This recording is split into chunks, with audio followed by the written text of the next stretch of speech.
Yeah. Yeah. Yeah.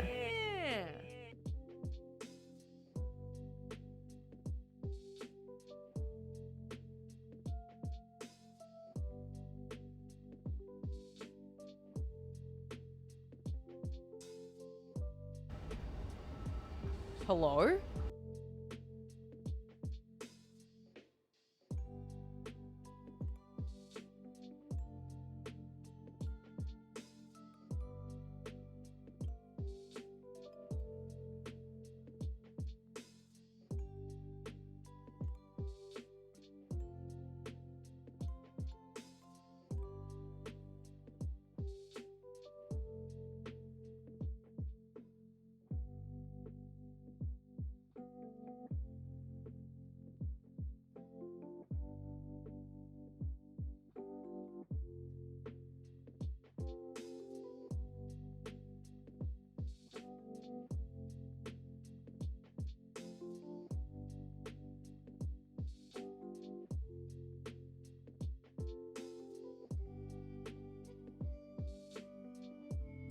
Dog, pig, dog, pig, dog, pig, loaf of bread.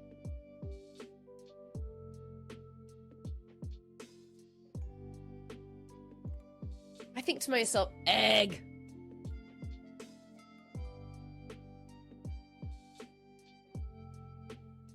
If I were a rich man.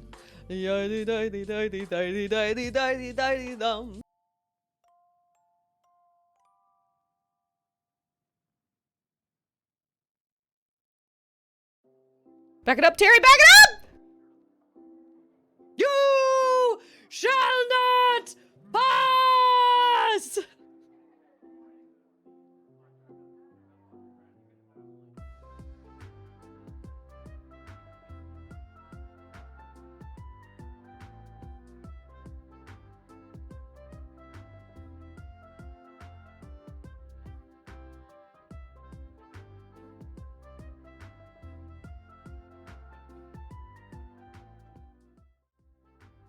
Happy Monday! I hope everybody had an excellent weekend. What did we do over the weekend? Mom stuff. I don't know. Is everybody ready for Christmas? It's coming. It's coming fast. Trying to get all my stuff together. But I haven't wrapped any of my presents because I'm afraid Auden is going to try and open them. So, winter is coming. Winter is kind of sort of here. It was 36 degrees when I woke up this morning. Now it's about 59. So that's not so bad. It was really chilly this morning. I didn't get a chance to get out on my walk this morning because it was too cold. And I can't take Auden when it's super cold outside. My cutoff is 40 degrees. If it's above 40 degrees Fahrenheit, I will dress her up and wrap her up in a blanket and put a hat on her, and we'll go out on a walk. But it was just too cold today, and so we had a whole bunch of errands we needed to run, and I just never got around to it, and I'm super sad. Maybe later tonight, I can take Charlotte out with me or something like that. I don't really know. Look at all you people. Look at you guys. Look at us. Look at us. We're hanging out here on a Monday. I was gonna like make my stream all, I was gonna make my stream all like wintry and like super cutesy, and I just haven't gotten around to it. So it's in my heart. It's in my heart. We've got dad bods. I see you, dad bods. We've got DJ, John, Mac, Roomy. Oh my gosh. We've got Jordachi. How's it going, Jordachi? Good to see you. We've got Ula Bombers and Land Rider and Strelog. Excellent, excellent. Landwriter's like, no, I feel like I'm semi-ready for Christmas. Hey, and it's Jane. I feel like I'm semi-ready for Christmas. There are a couple things left. I feel like I need to get for Charlotte. But ultimately I feel like I've had a better handle on it this year, but I will not lie. I have all my Christmas decorations up. We've got our church Christmas party coming up this Saturday. Oh, that's what I spent my weekend doing, making decorations with my Cricut, cutting so many things out of paper. We made these really cool, like, layered lanterns out of paper. So they have 3 rings of like cutouts.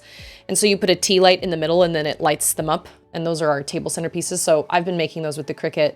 You know, I have all the decorations up and everything, but this Christmas just feels really weird. My mom's not here, and it's been one of the most crazy, it's been one of the craziest last like 6 months of my life, or 4 months or whatever. And it just doesn't feel the same. It just doesn't really feel the same.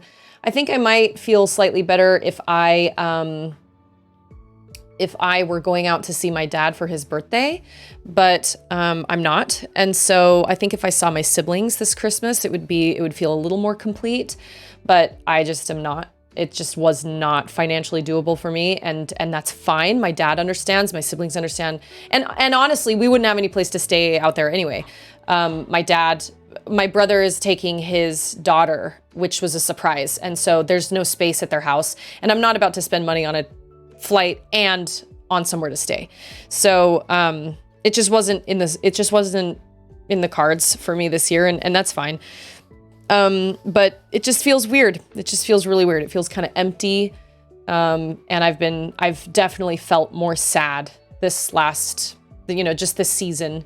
I find myself just kind of reminiscing and thinking a lot about what my mom did for us when we were kids, and the way she really brought magic into our home, the Christmas magic into our home, and all the things she did for us. And my parents were by no means a wealthy family, but my parents did the very best they could to make our Christmases great. And I have nothing but fond memories of Christmas time, and it just doesn't feel the same. And I don't think it will ever feel the same. So I'm just trying to, pour myself into, like, we've got our church Christmas party coming up and all that stuff, but like, I'm trying to keep myself busy, but in the quiet hours, especially I have the hardest time when I try to fall asleep at night, because I just think a lot about kind of the way everything happened. And I don't know, it's really hard. Like I've said before so many times on stream, this is a hard time of year for a lot of people. And so I try to be wary, or I try to like be aware of that. Oh, and it's, wait. Is my internet sucking, or does it just say, it says connecting to chat, but I just want to make sure.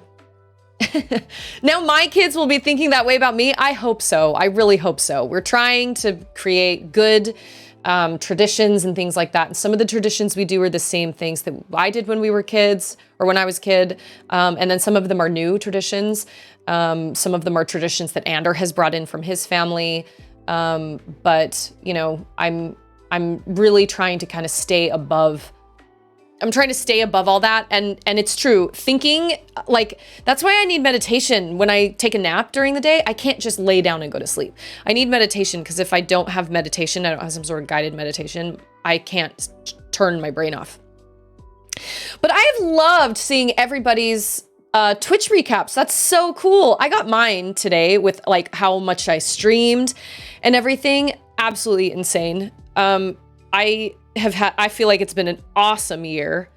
This year is the year I streamed, I had 2 really big games this year. For me, I had Tears of the Kingdom, and then I had Outer Wilds. So those were 2 really big moments for me.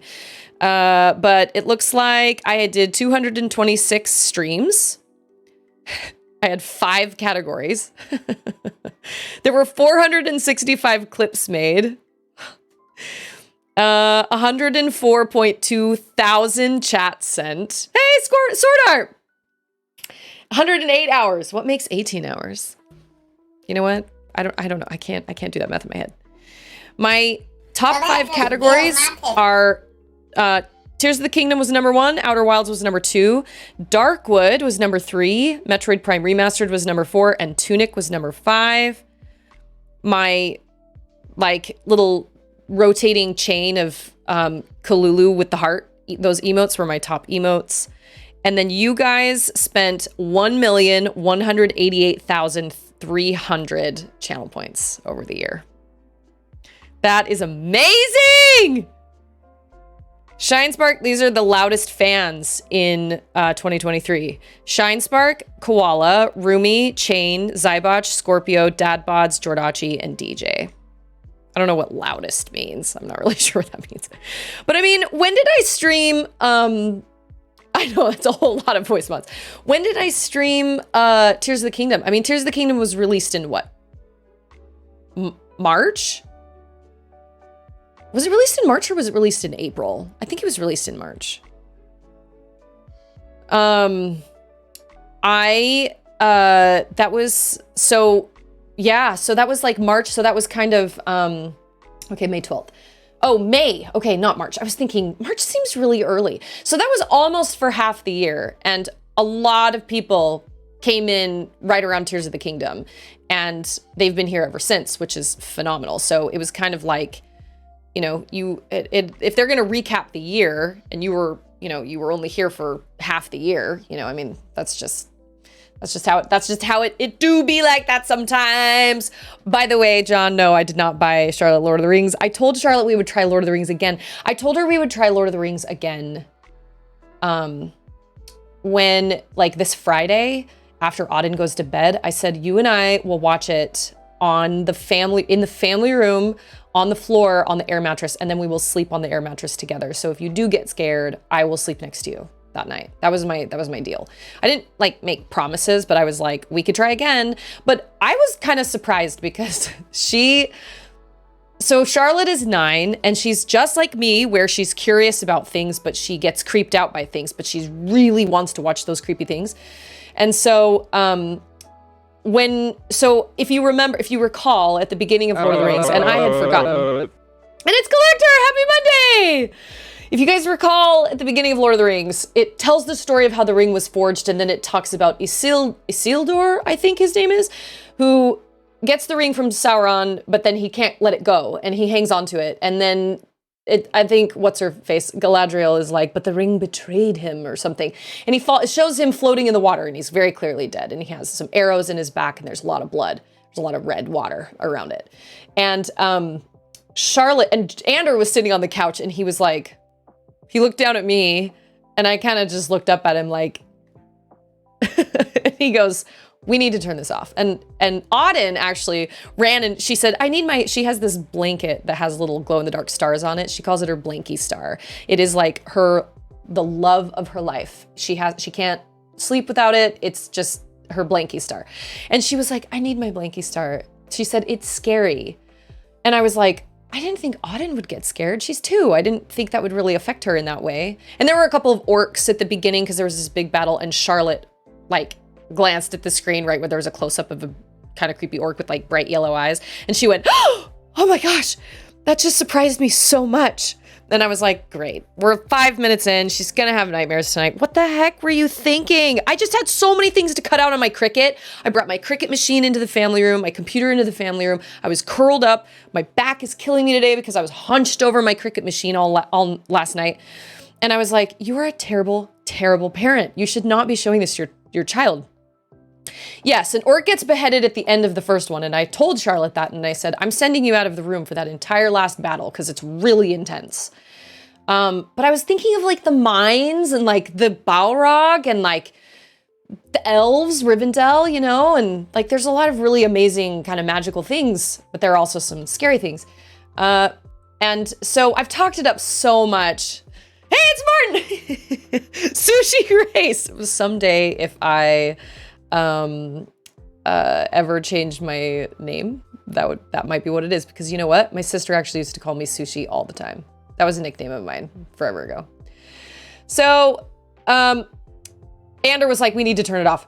And then Charlotte started to cry and Auden started to cry because they didn't want to turn it off. And I was like, I'm confused. Are you guys scared or like, what is going on? And Charlotte was like, I think Auden just wanted her blanket and to be sitting next to Ander because she didn't act like she didn't want to watch it. She wanted to just be like curled up in a blanket and sitting next to Ander. Ander does not like Lord of the Rings, so he was not going to sit there and watch the whole thing with us.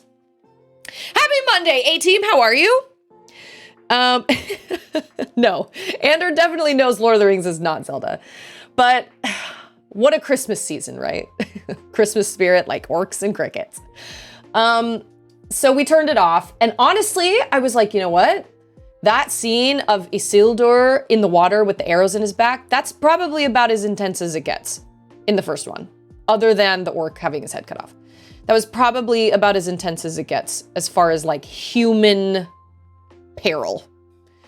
But last night when Charlotte went to bed, she didn't have any issues at all. And I was like, all right, well, we'll see if she comes wake me up in the middle of the night. And she never did. So I was actually really proud of her because I thought, this is a really big jump from most of the things I've let her watch. But I was so desperate to watch them. I found all 3 of them checked in at the library. And I was like, it'll be fine. It'll be totally fine. But then I thought, oh, there are lots of like skeletons in Moria and there are orcs everywhere. And I think, my personal opinion is that one of the creepiest looking orcs is in the Mines of Moria. And you only see him for about 3 seconds, but he has like cat eye slits in his eyes, super creepy.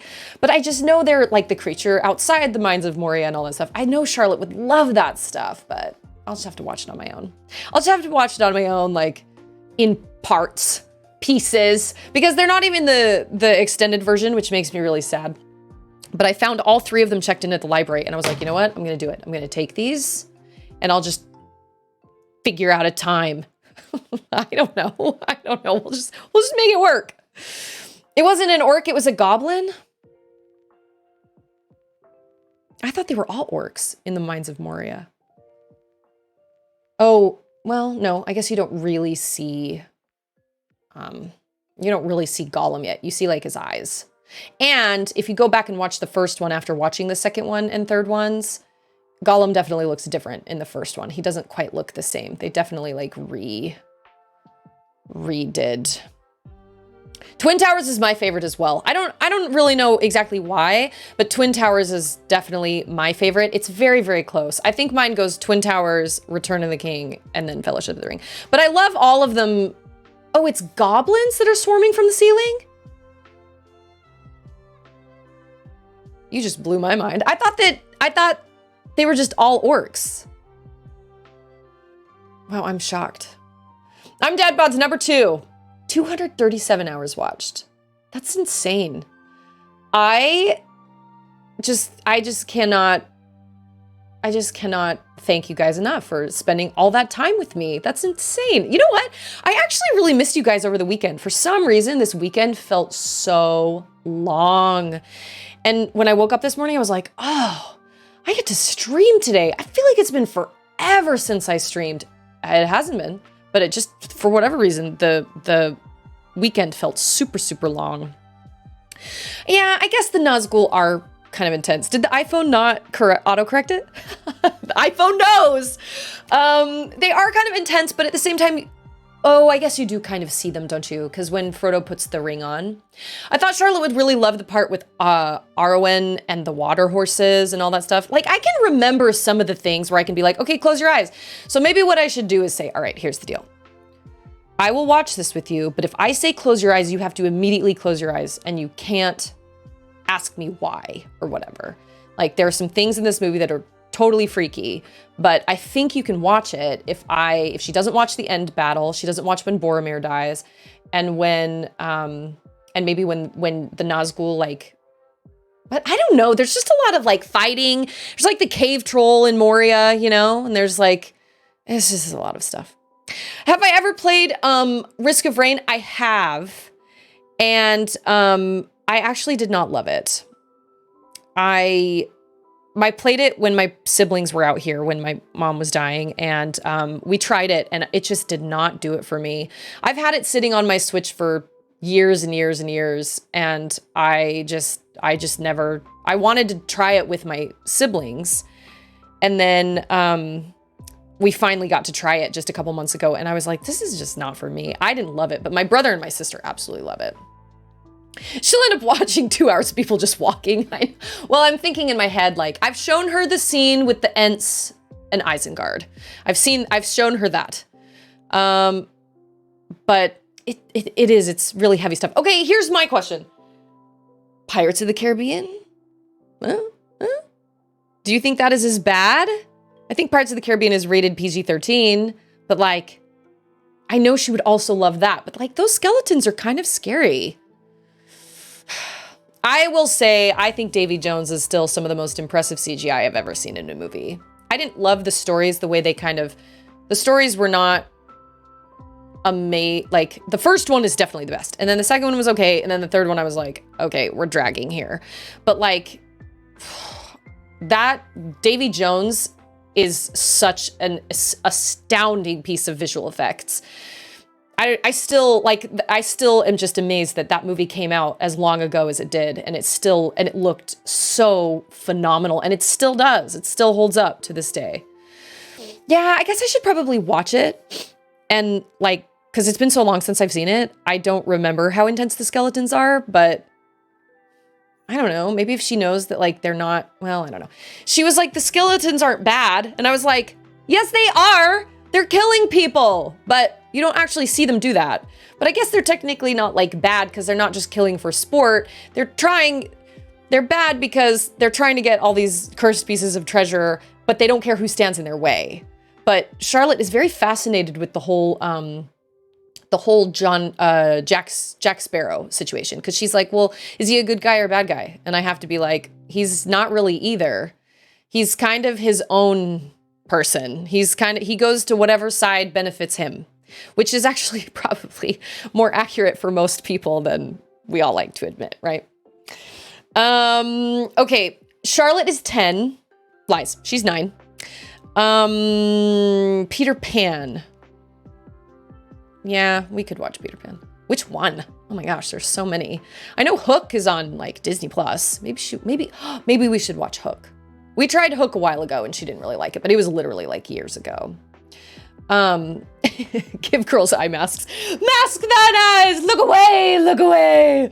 Auden seemed totally into it. And Charlotte burst into tears because she wanted to keep watching it and she felt so disappointed. But Andrew was just like, if I would have seen that dead guy floating in the water, I would have been absolutely... Oh, there's that marsh in the second one. No, I can't have her watch it. I can't. And what I can't do is... what I don't want to do is be like, let's watch the first one and then have her love it and then be like, nah, but we can't watch the second or third one. Because the second one has the marsh, the bog, whatever it is, right? Isn't that the second one? Or is that the third one? I don't know. Oh, she would love those olifants at the end. Yeah, there's no reason to be afraid of skeletons. You have one in you. See, A-Team, I think the same thing, but then I'm also like, I was also such a weenie as a kid. It's hard for me to remember what would have scared me because I'm sure that probably would have scared me as a kid, but it didn't scare her. She actually didn't even seem to understand. She was like, what was all that red stuff? And I was like, oh my gosh. I was like, well, that's special effects. That's red water, basically. That's what that is. Yeah, by the time I finish the first one, this will be 13. I'm like, okay, well, here's a scene, and here's a scene, and here's a scene. Full disclosure, when I first watched Pirates of the Caribbean, when I was, I don't know, what, 16, 17, I was overcome with such an obsession with Jack Sparrow. I had never seen a character that had, like, intrigued me so much as him. I thought he was absolutely stunningly gorgeous. I'd never seen a man look as good in guy liner.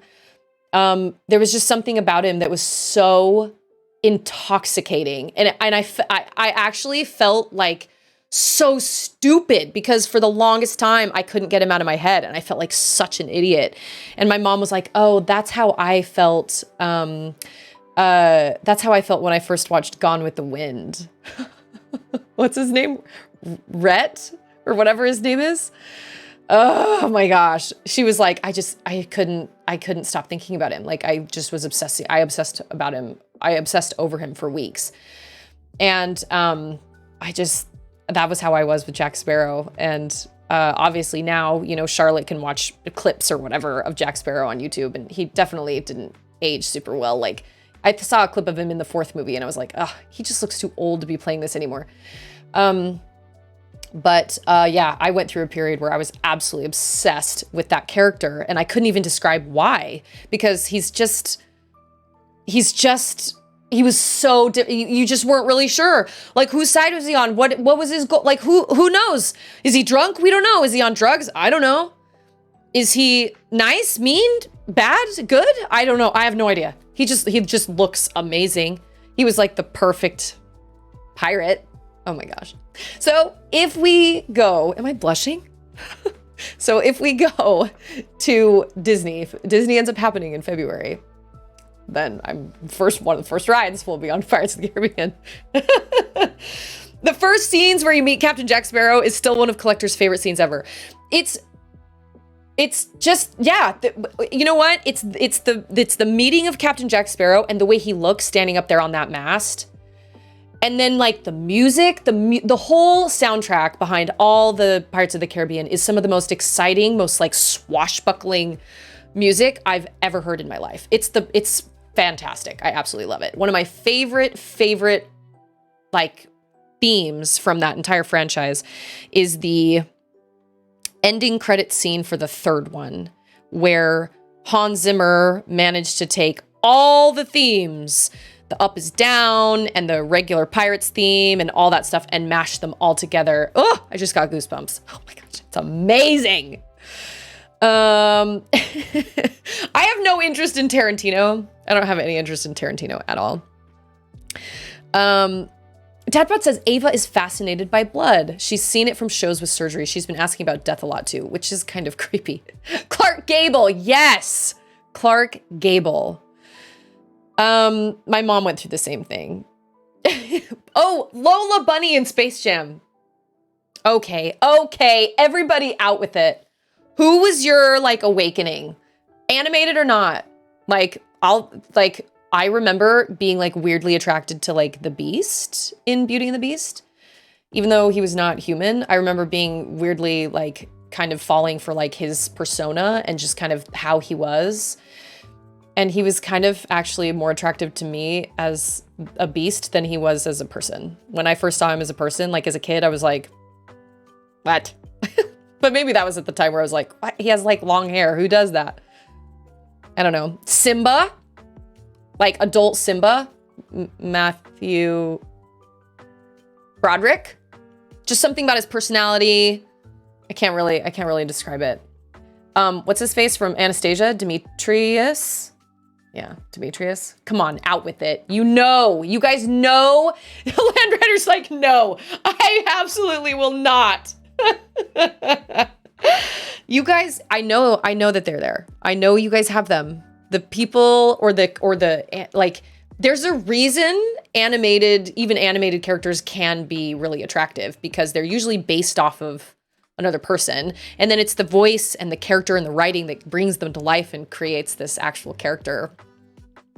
I'm sure Little Mermaid is probably top of a lot of people's list. There's Little Mermaid or like Princess Jasmine. I know for a fact that one of Anders is Chell from Road to El Dorado. You just let that one simmer. Just marinate in that.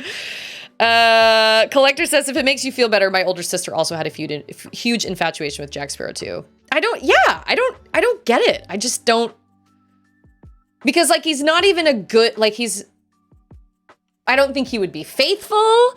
I don't think he would be, I don't know, but part of it is also just the kind of Johnny Depp kind of swagger he brought to it. I don't think anybody else could have done it. It was just that role was made for him. The director of Pirates of the Caribbean was gonna do a Bioshock movie? I bet a Bioshock movie would probably do really well. I mean, what's stopping them, right? Like, they're making movies out of video games, all sorts of things. I am not fascinated by blood, although Ander did have a little girl on his boat one time. She was fishing with his dad, and she was really fascinated by blood. And she was really fascinated when they caught a fish that was bleeding somehow. And she just wanted to sit and like hold the fish and watch it. And Ander was like, we need to throw the fish back. Collector got to play Pirates of the Caribbean theme in band for our Christmas concert the year it came out, and it was the best day ever. I feel like my sister might have also done Pirates. I also know we had the piano book, and my sister learned the Underwater March. I remember listening to her practice that. I learned May It Be, sung by Enya from Lord of the Rings on the piano. I used to be able to play that. Can't play that now, but I used to be able to. Natalie Portman in Attack of the Clones. I never saw Attack of the Clones. The Tila action figure from He-Man. Was she the one that wears like the leopard print, like ripped? Is that who Tila is? I can't remember who that is. Yeah, we've all got them. We've all got them. Whether they're animated or they were just fictional or whatever, we all totally have them. And there's no judgment here because I just told you guys that I had this weird crush on like the Beast and Simba, which is kind of weird. But it was more like personalities, kind of. I'm trying to think if I had any more because I had a crush on like every single... I always had crushes when I was growing up, but... Padawan! Oh, I'm thinking of Thundercats. Okay, you're right. That's Thundercats. I can't recall any characters from He-Man. I never watched He-Man. We're talking about cartoon crushes. Because I know you all have them. Just saying. Can confirm. 100% not a furry. That does not speak to me in the slightest. But I'm also not, like I said, I'm not here to judge anybody because I think if I were to give like the most attractive, like Disney male lead, because you can't really say prince anymore, right? I mean, you could say, who's the most attractive Disney prince? I would probably say Aladdin. Who's the most attractive Disney just kind of male lead that's not really a prince? I would probably say Flynn Rider from Tangled. Non-Disney is Demetrius from Anastasia. But Prince Naveen from Princess and the Frog is a really close second to Aladdin. Like, really close second. I don't know. He's pretty great. He's got, like, those golden eyes. It's really pretty. Princess Jasmine for dad bods. Who didn't love Princess Jasmine? Like, Princess Jasmine was absolutely stunning. Larry the Lobster. You are not wrong. Oh, Meg. I just remember Meg looking kind of weird. She was like pointy and it just didn't really make a whole lot of sense. But I liked Meg's character, but her body just did not look... I don't really know, but I did love Hercules. Hercules was pretty great. Hercules is just one of those great movies. And I think Hercules is one of those movies that has such an underrated soundtrack. Those muses... Girls, they were so unbelievably talented. I have not seen the Tangled Adventure series. I feel like Charlotte was into it for a little while, but I do not. Wait, what am I doing? I'm going to the access road? What the heck is the access road? Who put the glad in Gladiator? Hercules. It's a great one. Great. Awesome. Hey, it's his. Yes. Yes. Who put the glad in Gladiator? Now I can't sing it right because I'm hearing this song in my head. But that whole entire soundtrack, absolute perfection. Great. Great, great, great. That from the very beginning when she's like, we'll take it from here, darling. And he's like, you go, girls. And they do this little like, dun, dun, dun, dun, dun. We are the muses. I was like, oh man, we're in for some good times all around. I loved Pain and Panic. I thought they were hilarious. Someone called IXII. I was going for Innocent. Who is that? Bobcat? Whatever his name is. Oh my gosh. So great. We are worms! And Haiti, I mean, it was just, the whole thing was just fabulous. The cast was amazing. It was filled with like beautiful, super soulful gospel music and lots of sass. Danny DeVito. I mean, come on. The whole scene, I remember seeing it in theaters, and I remember the scene with that creature that like he kept cutting the heads off of was like one of the most astounding things I'd ever seen. It's Choppa! Happy Monday, Choppa. How are you? Debbie Thornberry? Wait a minute. Are you talking about the sister that has the hair that comes across her face on the Nick show? I never watched The Wild Thornberries, so I don't actually know much about her, but wasn't she like a super like, oh my gosh, I don't want to do this anymore, because her family was, I just remember her dad and like his super, like his head was his nose, basically. Okay, Choppa, you came into a conversation about, it may disprove something you said earlier. What, that Flynn Rider is like the most attractive Disney male character?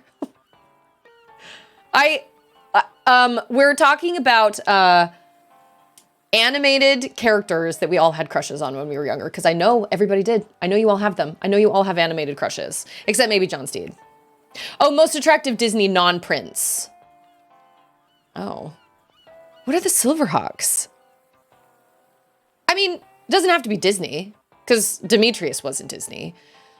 I don't know where the access road is. What does that even mean? The entryway to what?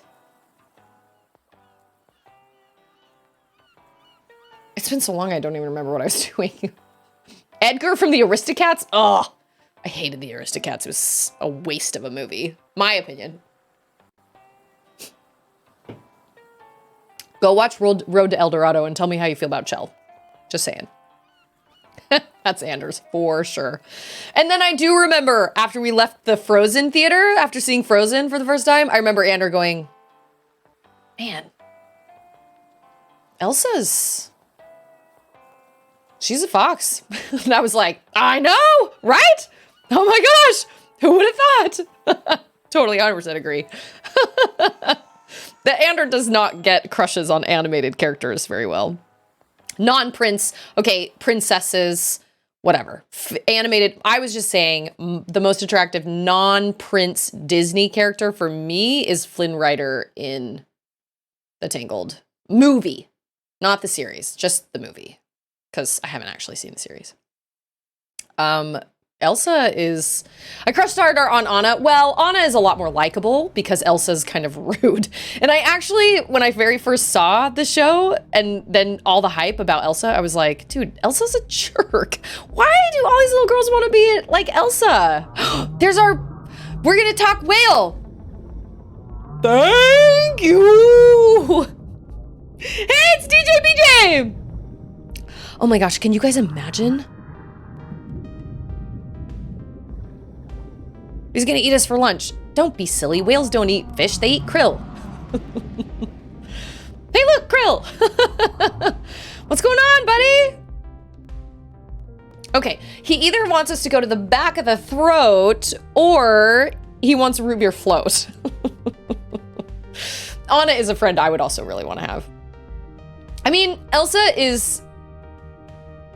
Like, don't get me wrong, Elsa's beautiful, and I liked what they did with this, I liked what they did with the second movie. I liked that they made Elsa, you know, be able to find happiness and not be so miserable about everything. But Anna definitely, I feel like Anna definitely trumps Elsa. I would much rather hang out with Anna than I would Elsa.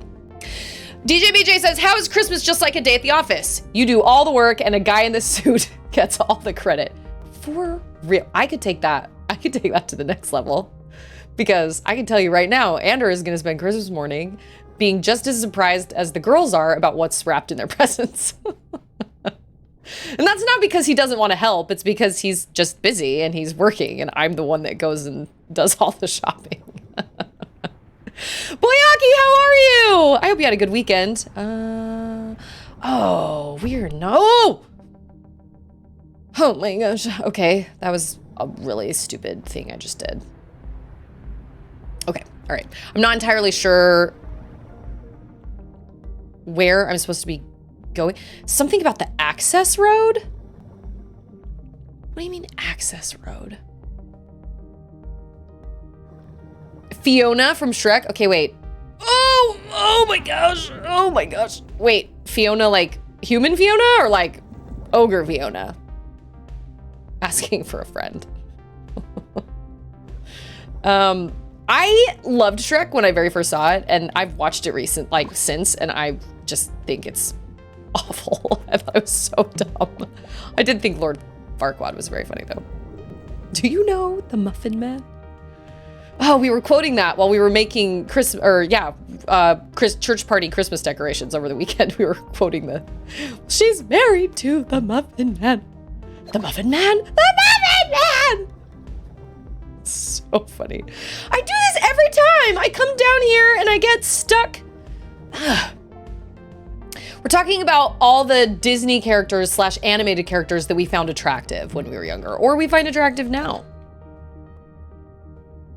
Because I still find Flynn Rider from Tangled attractive. And his voice acting is also great.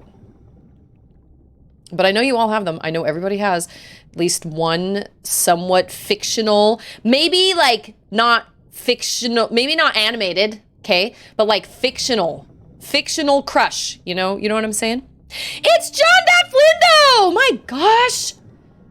I hope you had an excellent weekend. How are you? Are you done with this game yet? Oh yeah, we're down here in the depths. Where am I going? I don't even know. What are my goals? I don't remember. I'm too distracted thinking about Captain Jack Sparrow running like this. Oh my gosh. That is an excellent emote, I must say. Martin says, Fiona is a beautiful, strong, independent woman during the day, but transforms into a freak at night. Perfect woman. Oh my gosh. What are the button? Oh, this. Something about an octopus, right? Didn't I find an octopus down there? Oh yeah, I did. Didn't I upgrade my suit? What have I been doing? I don't even remember. Last time I played this was last Wednesday. How am I supposed to remember? Going back to Natalie Portman. Oh, you haven't been able to play. Oh, well. Oh my gosh. Oh my gosh. That's one of those really bad ones. Rubber chicken is definitely not gonna help me. I would have played on Friday, but we finished, oh, what? I don't think that's gonna help on the Kirby Shark, so we're gonna disassemble that. Oh my. Okay, we're gonna do it. We're gonna do it. Watch. He's gonna... Yeah. I think I have a stronger gun now. Back it up, Jerry, back it up! Oh my gosh! Oh, man! Just punch it in the gills. Punch it in the gills! Oh my gosh. Yeah! Oh man, I should have... That's okay, that's all right. Look at all this shark meat. Shark meat! Okay, wait. Going back to Natalie Portman, definitely had a thing for her back in the day. Started with The Professional, which would be creepy, but we're the same age. What have I seen? I also like Natalie Portman. I think of Natalie Portman when I think of V for Vendetta. And how she shaved her head for that movie, and she did an excellent job in that movie. You know what? I will leave that there. Chiron, happy Monday. Good to see you. Well, I don't know where we're going. I legitimately... I don't know. Oh! No! Oh yeah, one of these things. I tried to ask Ander what this was the other day, and I couldn't remember the name. And I was like, it's like a rhino chimeria. But he doesn't have a thing on him. I didn't think he could hurt me. Wow, I was really, really wrong. Wow. Bad situation, okay. Okay, all right. Noted. Did I get some of his roe? Whoops. I'm sorry, my brain is in like 7 different places right now. Non-animated fictional crush was 100% Kate Beckinsale as Celine in Underworld. That actually does make sense. I've never seen any of the, cat food. I've never seen any of the Star Wars. But I think Natalie Portman is beautiful anyway. A shovel. Oh, I guess we can go here. Okay. By the way, question. Is my mic in sync? Because I feel like... Get him, Derry! Oh, what? He doesn't even give you anything? Oh. Ew. I feel like I had issues earlier when I was watching a VOD and I was afraid that my mic was out of sync. I guess I'll, yeah. Okay, awesome. So what are you playing right now, John? Flindo. I have two Johns. I have to call you something different. John 2. Oh, wait, I can go this low now, can't I? I can go down. Oh my gosh. I do not like being in open water like this. Oh no. What?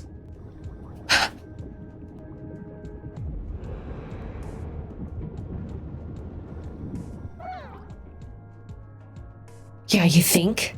Oh my gosh. Oh, that's right, Dr. Mario, that's what you play.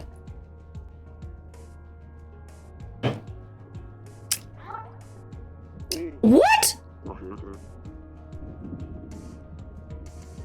You know what?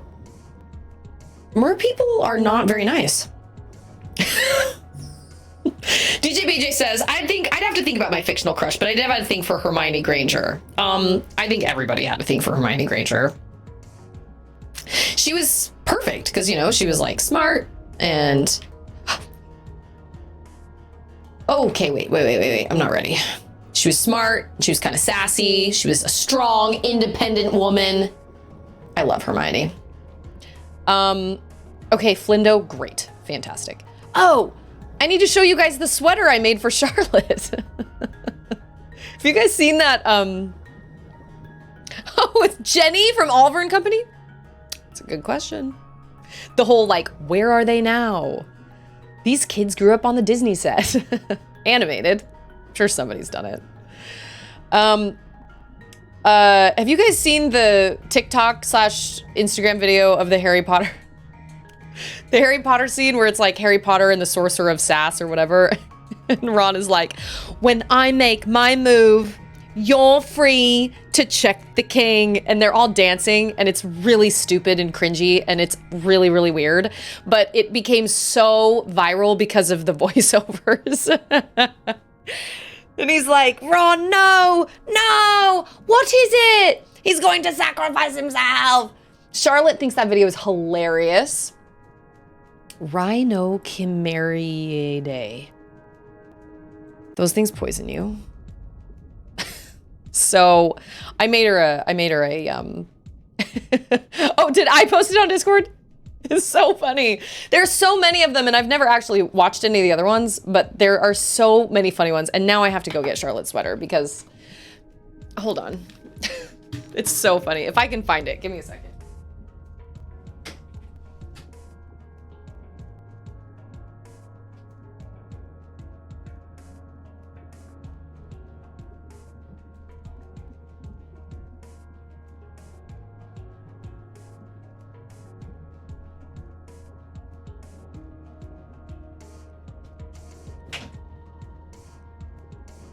Crap, well now I can't find it. I thought it was in her room somewhere. I don't know where she put it, but she wanted me to make her a sweater.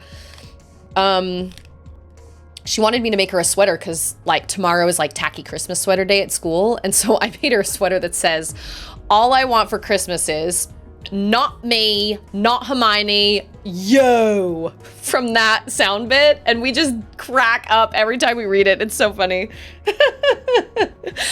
Oh my gosh. Let's see. Okay, wait. Oh, the hero in Monsters vs. Aliens. Okay, so, when we saw, Monsters vs. Aliens, I expected it to be awful. I was like, this is gonna be the crappiest movie ever.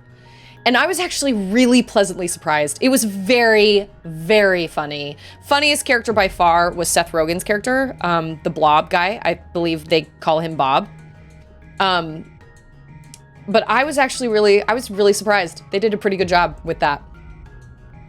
Chiron says, my church has a kids' Christmas production on Sunday, and my 8-year-old daughter was in choir and even sang a solo. Good for her. That takes so much guts to get up in front of a bunch of people and sing. That is amazing. That's amazing. Good for her. I'm proud of her too. I don't even know her, but I'm proud of her too. Hermione was also an insufferable know-it-all, apparently. I'm reading through the books with my kiddo and remember the part where everyone hated Snape for canning her, that even though they also called her that, especially Ron, so-and-so twice a day. Yeah.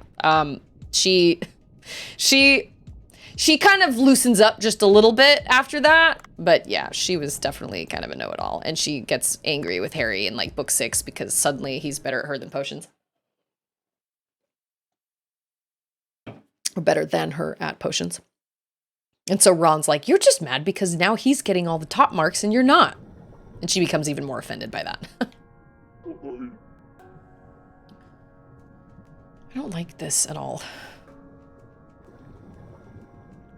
This seems like a bad... Hello? Oh no! Oh god! Hey, it's Scarecrow! Oh, Strawlog! I feel like I had like a weird kind of like, I thought Beverly Mitchell's character was gorgeous. I thought she was so pretty on Seventh Heaven. Oh, I thought she was beautiful. She was like one of the most beautiful people I've ever seen in my life.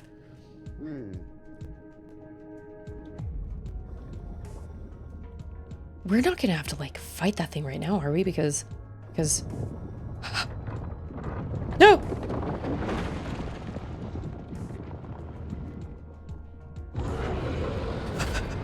No! Oh my gosh, we are! Run! Move, you little sausage legs! Yeah. You just said, I don't think I can run?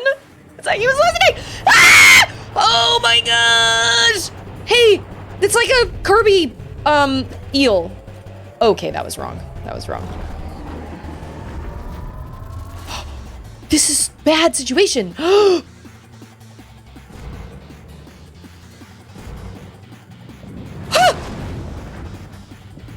my gosh.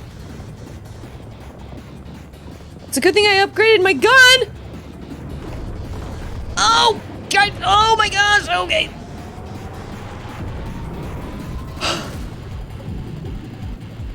This is insane. This is so insane! Oh! Well, naturally, okay. Oh, crap. Yeah. 60, okay, 60, that's 20 more than normal, that's good. Oh my gosh, no! Oh! Oh, what? You can't get him in the mouth? Oh my gosh. This is totally insane. What happens if I run out of ammo? Oh!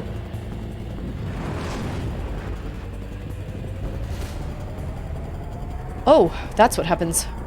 Thanks. Huh. Oh! Crap! Man! My whole body is tense. I need to relax. Oh, and I need to go do that! Oh, crap. Okay, okay. Okay. No, no, no, no, no, no, no! Ah! No! I can't handle. Oh my gosh, he ate me. Pressure. I can't handle this pressure. I wasn't prepared!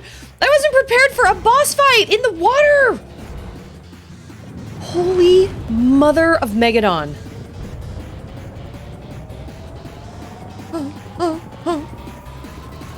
Okay, he's gonna... Oh! Okay, okay, okay. I'm ready, I'm ready. Oh! my gosh, we got him! Oh, Bancho Sushi is gonna be living it up tonight! And you guys did nothing! Nothing to help me! The heck gives, man? I did it! I was just about to come and defeat it. Well, thanks. Good day in the morning. Okay, no, I don't think we're getting meat. What are we getting? A tail? Yeah, the tail. Okay, boom, it just disappeared. All right, see you later. Oh my gosh, I was totally crazy.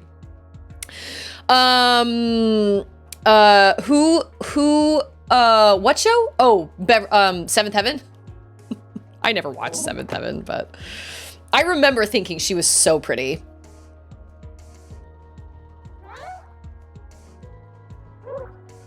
I was gonna say, you've got to be kidding me. Like, how? Wow, that was nuts.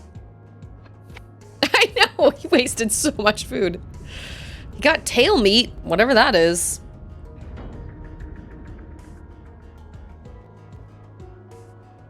Whatever that is. It's tail meat. You know what I mean? Like, whatever that's worth.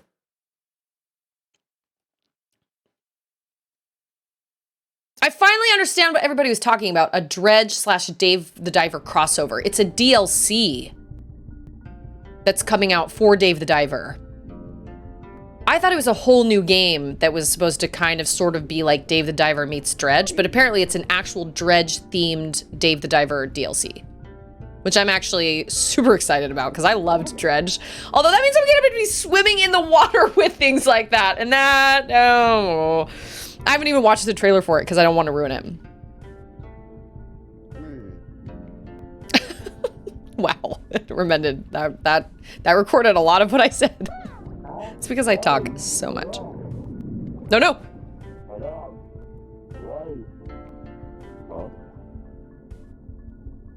Heck no.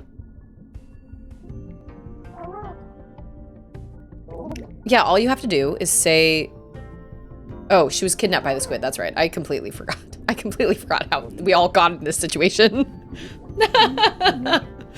Peaceable Lovecraftian horrors? I don't know. I'm gonna go on a limb and say probably not. Because they certainly weren't peaceable in Dredge. Dredge was a lot of fun. I highly recommend Dredge. That was really, really fun.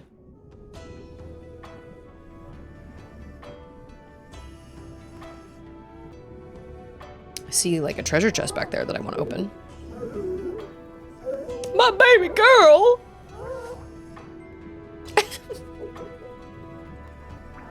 That's how I feel about my girls. Oh my goodness, Ramo, my daughter! Where were you, my precious girl? Your daddy was worried out of his wits! Are you hurt? Did the humans do something to you, my daughter? Wait, who is this next to you? I thought you brought a blue manatee? I beg your pardon! That is so rude. Oh my gosh. Meats equals... Meats. Beans. Yeah, strange things. The what? The what now? The ice melting off the divine tree?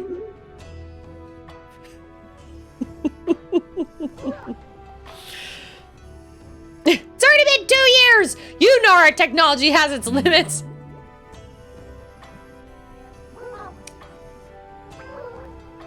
Humans are selfish, but they have good technology. We need their help. No, not the humans. They can't be trusted. Always with this. I mean,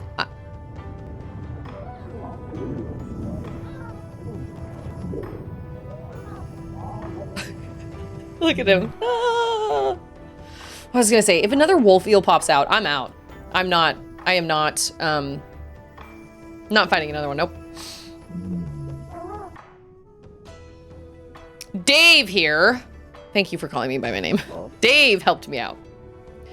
Well, Suwam is a liar. He's a liar and a dirty, dirty cheat. Not all humans can be bad. I mean, well...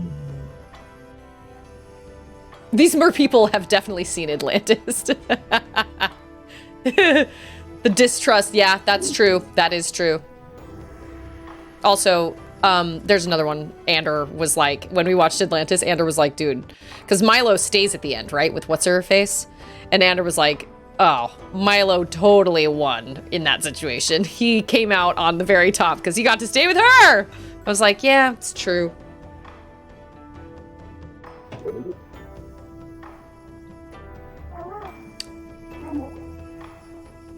Oh, so now I'm gonna do like fetch quests for them. I didn't even agree yet. Give me like a portal or like an elevator, like a pod.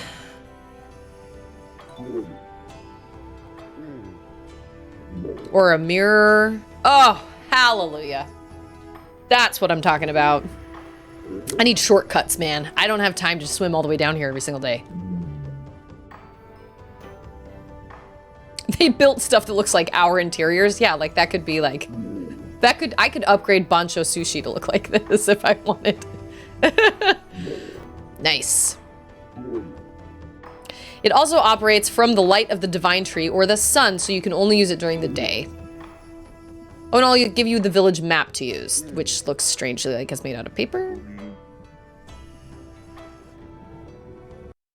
But time is oxygen. That's true. That is actually true. You can stay under the water as long as you can continue to find oxygen. Time kind of sort of stops. Time doesn't really pass until you like leave the waters. Okay, and it is jellyfish night.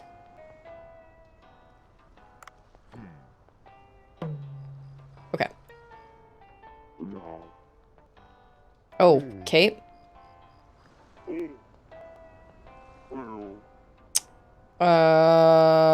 There's a question mark over there. Guess we'll see. I know, bring Midna back to us. Love some Midna.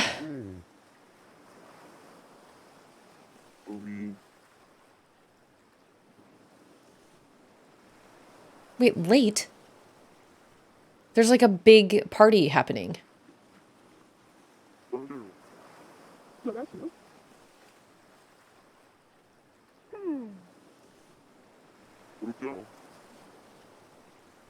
He works too hard. I heard he once gave up on cooking because of a certain ingredient.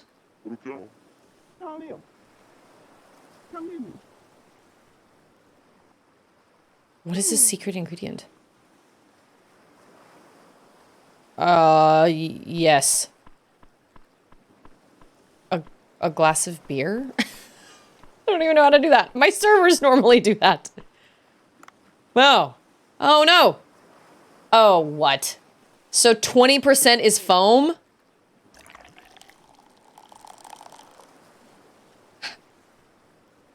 Oh, beans. Crap. Oh, well, okay. It's the first time I've ever poured a beer in my life. Oh, that's so funny. I'll tell you now a bit about Bancho and why he quit cooking for a while. It was 12 years ago. Oh, snap. We got like a back. Oh. We got a flashback.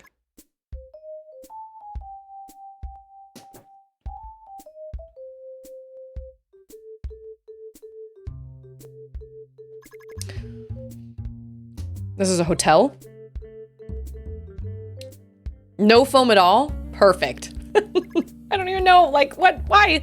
Why does there need to be foam? I don't want there to be foam when I'm, like, pouring this into my cup.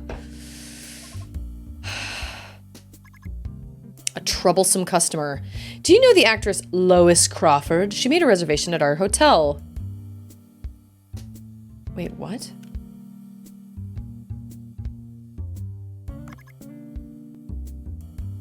Oh, girl, she looks fabulous. She was a leading actress with a long career. Her role as a spy in one of her most famous works, The 42nd Floor, was extremely impressive. She appears to have hit a slight slump as her new movies haven't been doing very well.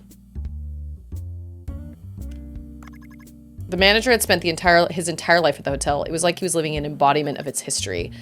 He had a lot of knowledge about the etiquette used by the upper class of each country, and he was very used to servicing those of high rank. Many VIPs sought his services. Our hotel is a luxury hotel with many years of history and tradition. In the past, we had nobles staying in our accommodations, and many notable films were shot here. Many people seeking that sort of old era nostalgia used our services, and we had very high standards for the service we provided. I've heard Lois Crawford can be very picky, but we are a very high quality hotel, and with history and tradition on our side, I don't think there will be any issue if she comes. So there it is. Nobody can beat the level of services and staff at this hotel. We've won many prizes as well. Just one thing, you haven't heard the rumors about her, have you? Rumors? Lois, the distant cousin to Joan. No correlation. Not at all. Nope. Take a look at this. Picture's pretty grainy. I can't tell exactly what's happening here. She's famous not only as a chef, but a gourmet. That's a blurb she published in a travel magazine recently. It appears to be a description of her travels, but it's just her bashing on the hotel she stayed at. Gloria hotels are the best of the best, and yet she wrote such a scathing review. Bringing out the bad does make a person look more professional. Her writing is mostly like this. What do you suggest we do, Yoshi?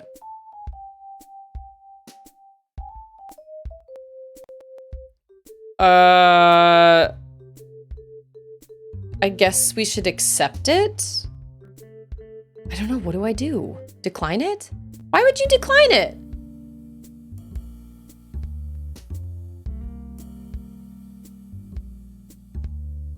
I don't know how this stuff works. I have absolutely no idea. We're gonna accept it.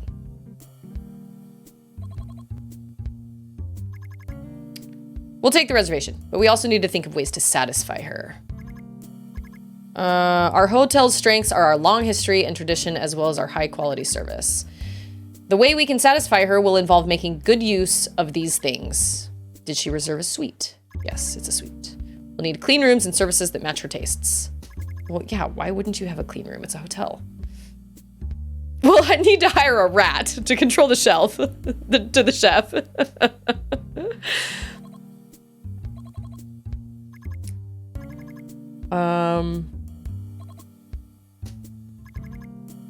We can offer her the buffet for breakfast, but we'll also need to ready a dinner course. I'm not really a super huge fan of Italian food, so I'll do French. Michelin-starred head chef. Our head chef is in France. Oh. On a culinary research trip. The sous chef has taken his place for now, and he cooks wonderfully as well. However, our upcoming customer is a very difficult one. An ocelot. We'll take the reservation, but we do need to think of ways to satisfy her.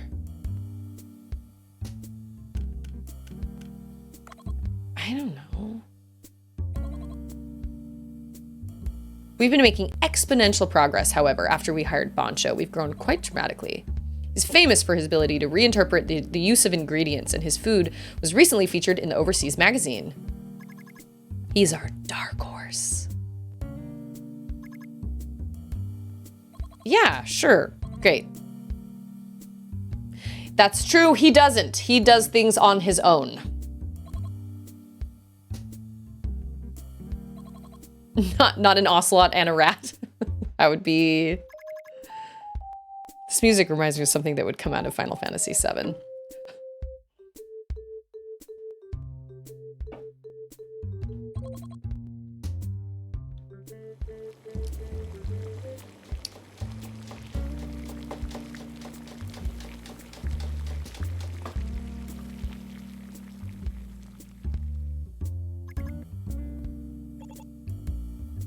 Oh, look at him. He looks so young. It's just an ordinary Japanese food kitchen. He suddenly appeared one day, handing us a resume and explaining he'd been learning in Japan. All the sushi establishments listed in the resume were top tier, but Bancho never stayed in one place for long. He told me that he moved on each time after learning enough. The manager had a long talk with him and then left the operation of the Japanese food team to him. He could always be found in the kitchen busy with something, day in and day out. He researched food on his own when there were no customers. He hated to be interrupted. Were you practicing? Well, yes. Training means thousands and tens of thousands of attempts. Practice without rest is the only way to produce meaningful results.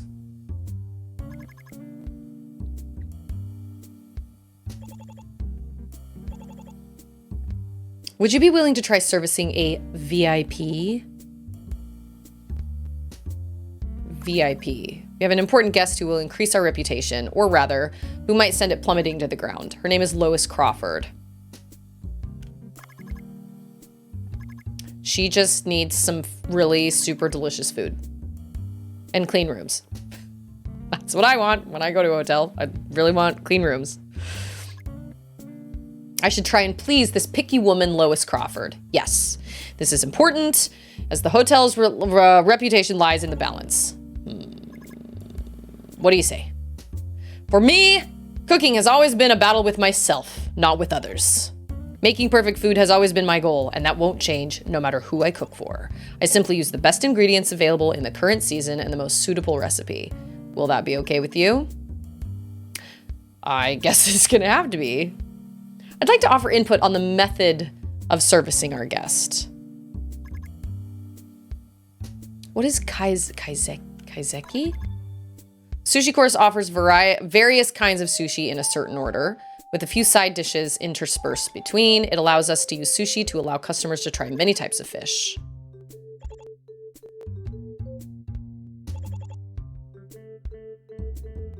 Pike eel sushi or olive flounder sushi is the main dish. Ugh. I think that all sounds terrible.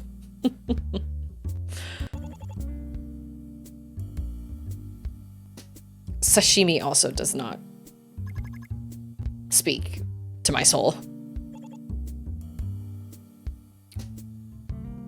A few minutes later. What is tempura?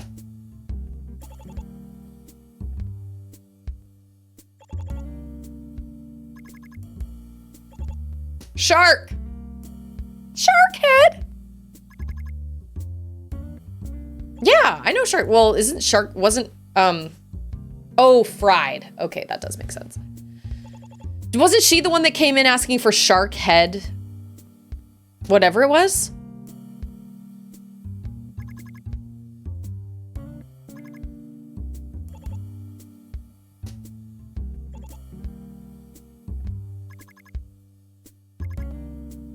I think she came in asking for... Sashimi is like it's like practically raw, like straight raw. Like it just looks like a little dead shrimp just on the plate. I can't help but think it's not that great of an idea, Bancho.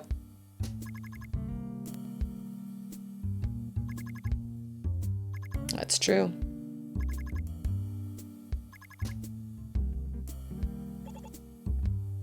That would be so frustrating to have somebody that you're like, look, all I'm asking is for you to do this, you know, let's come up with something. That's all I'm asking you to do for this one person.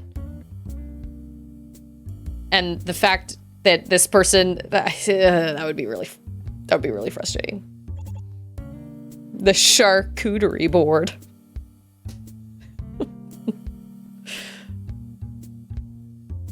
He says he's gonna go with shrimp tempura, but I don't know if I believe him. Oh, there she is.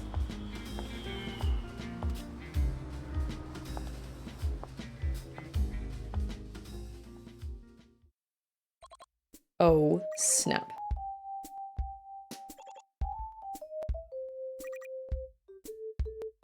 Cody! Who doesn't love a charcuterie board? Oh. Just give me a smorgasbord of like meat, cheese, bunch of crackers, bread.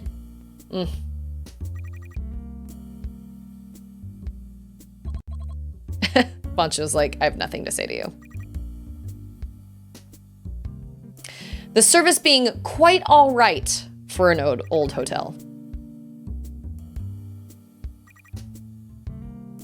But to think there's no gym, that's a bit of a shocker. If I go to a hotel, I do not want to work out at the gym. I want to sleep with the blackout curtains.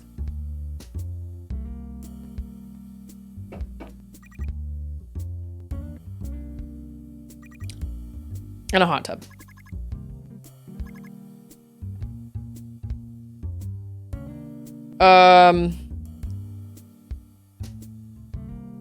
Those all sound awful. So I'm just gonna pick one.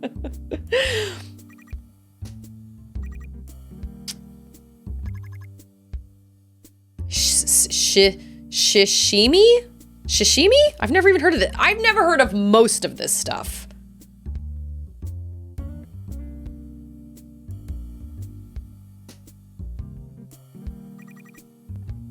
She doesn't look very happy. What's the tempura? Don't tell me it's shrimp. The sort that's commonly served with rice. That's what you get, Yoshi. The transformation to sushi grace. Have we succeeded? Oh, snap.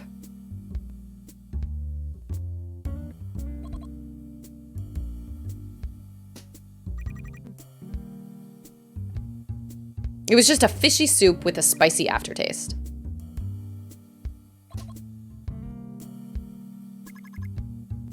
I'm ignorant of that fact. We served you Japanese. My mistake. Please accept my apologies. Whatever. It wasn't that good, but it was healthy at least. This hotel doesn't even have a gym, so I suppose the food should be healthy at the very least. Oh no. I need to talk to you. Bancho, no! Sashimi is just the raw item. Nigiri is the raw item on rice. Oh. See? Oh my. Do you have something to tell me? Apparently, you're supposed to have better food than anywhere else, right? It is most definitely my fault for failing to provide food that satisfies you. Will you not give me a chance to make up for my mistake? Well, I'm a very busy woman. Shark head. That's nagini. Close. Close.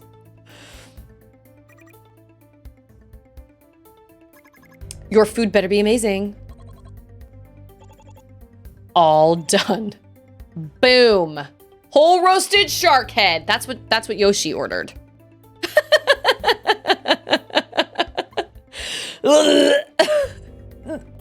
This is... You fried the whole head?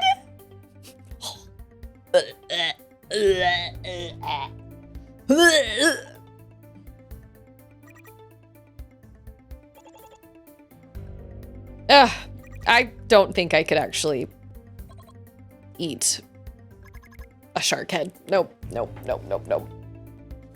I'm sure shark is good. I've heard that shark is good, but like a fried shark head? Whew. You'll pay for treating me this way. Don't think I'll just let you get away with it. I'm leaving. Cancel my suite. Charge me a cancellation fee if you wish. I don't care. Well, I mean, he did kind of, I don't know.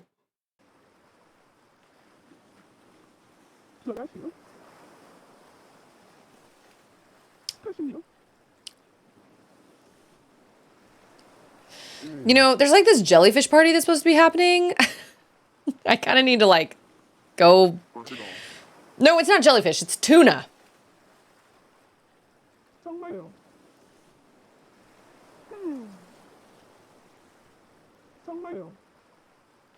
Well, I'm so glad.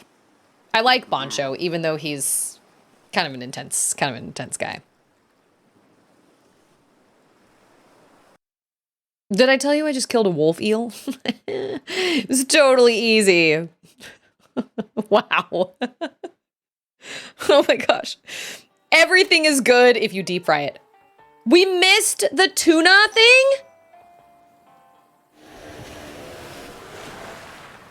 I went through all that effort to get tuna, and then we totally missed the tuna event because I happened to go fight a wolf eel. Boo! That's okay. Well...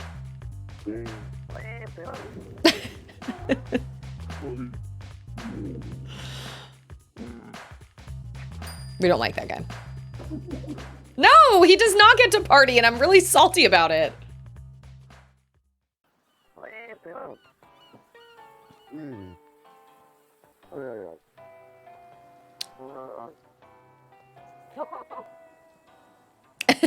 What an unexpected turn of events!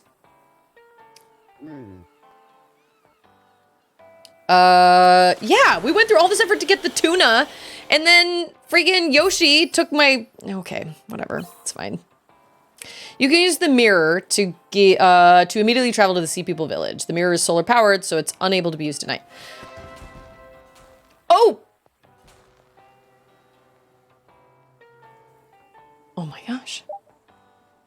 Just kidding. I do get to party. Gosh, I'm so excited. Scarecrow says, we've been enjoying a little heat wave this past week. Then a big storm blew right over us and we lost power for the evening. Then the next day, little pupper was sick all morning. Boo! That sounds miserable. I'm so sorry. Ooh. How much money do I have?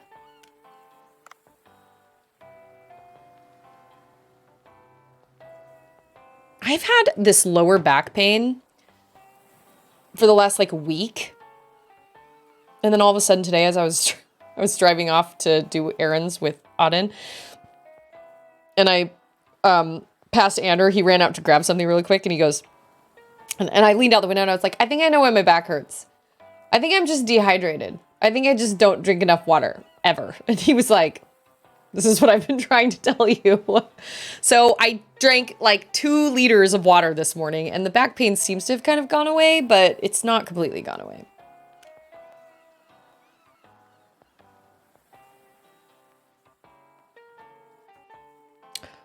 What? A waterproof cargo box that can be installed underwater. Acquired items can be stored inside, and stored items will automatically be retrieved upon leaving the water.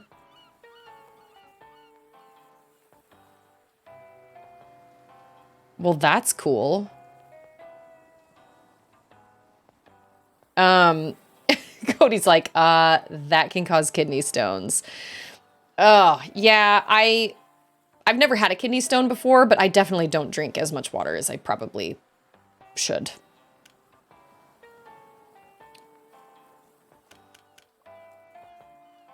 I go through spurts. Like sometimes, so wait a minute. If this is only $40, then that means you can only use it one time. So you buy it, you put it down there. And then... Okay, I'm gonna do one of these.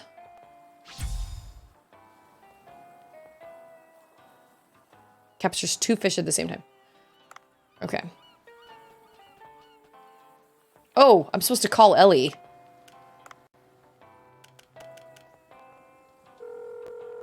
I don't like Ellie at all.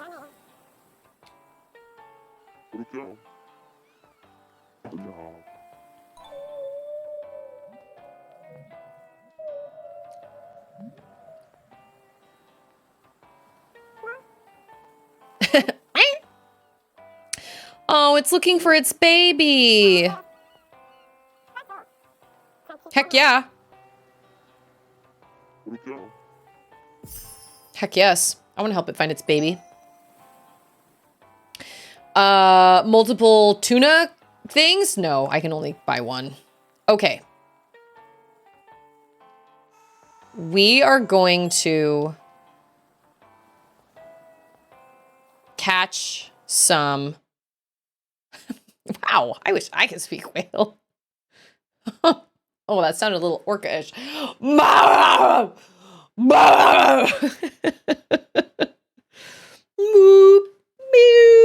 boop, boop, boop. Oh, there they are. Yeah. Okay, okay, okay. Oh, I have 2. Okay. Oh, I don't know if that's in the right spot. Oh, what? Oh, what? I just caught that dumb little fish. Oh, man. I just wasted one of those because I didn't realize that all the other fish were going to set it off, too. Boo! Oh, man. Well, at least I have 2. No, no, no, no. Just those ones. Yeah. Okay, well, we got 1. Oh, is he going to get out? That was so bad. I didn't realize. I thought it was only for big giant fish. Oh, oh, ah, that was really close. I thought I was gonna get nailed, smacked in the face by that tuna. I'm gonna murder somebody. This all seems very open and new. Oh, you are also new. Oh. Oh my. What are you? Is this a sheep's head? Okay, that is a thing. Good gracious. Seriously, like everything is different now. Something's living down there. Oh my gosh. Oh, I don't want to hurt it. I mean, I don't want to like kill it. Get him! I didn't... Okay. Oh no! Okay, we'll get him this time. I caught a rainbow wrasse or something like that, whatever that is. I wonder if everything changes in the... like when the chapters change. Like we're now in chapter 3, so I wonder if maybe everything has kind of changed around here because we're in a totally different chapter. What am I doing? I'm looking for a baby wheel.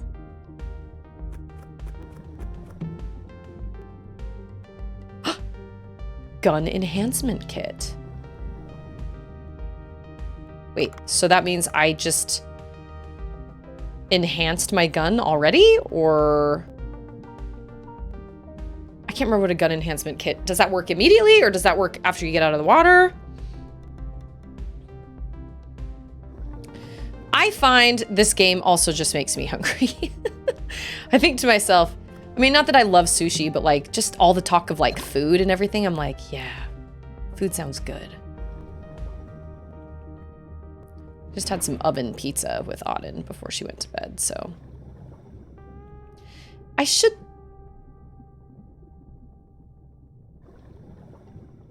But I should have a level 2 rifle already. Ooh. No. Pizza on Monday, I know. It's like the oven, like Totino's pizza, you know what I mean? Like the square pizza that looks like a big giant cracker. She loves that pizza. She actually likes that pizza more than she likes Little Caesars. She used to really love Little Caesars, and then all of a sudden she just kind of stopped liking it a lot, but that doesn't stop us. We still order it. I don't... I love Totino's pizzas, for sure. How do I take this? Yes. Yeah, there were a whole bunch of new fish up at the surface, near the surface. Okay, sorry. But yeah, I actually really love when I can give her pizza for lunch because I know she'll eat it. And it's something that I can pop in the oven and it'll, you know, cook for 12 minutes or whatever. And I can go do other things.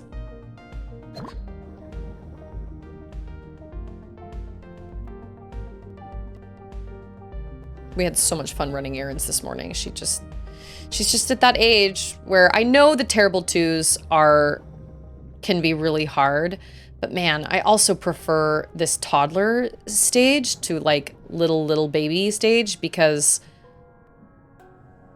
I don't know, it's just so magical and I can have actual conversations with her and we can talk about things and she just has these little isms and she has little things she says that are just so amazing. It's just incredible to watch her grow. And they're never this little ever again, so I want to know how to catch a crab. Kawoo. Kawoo, indeed. She's so cute. What's that? She's so cute. Little pumpkin doodle.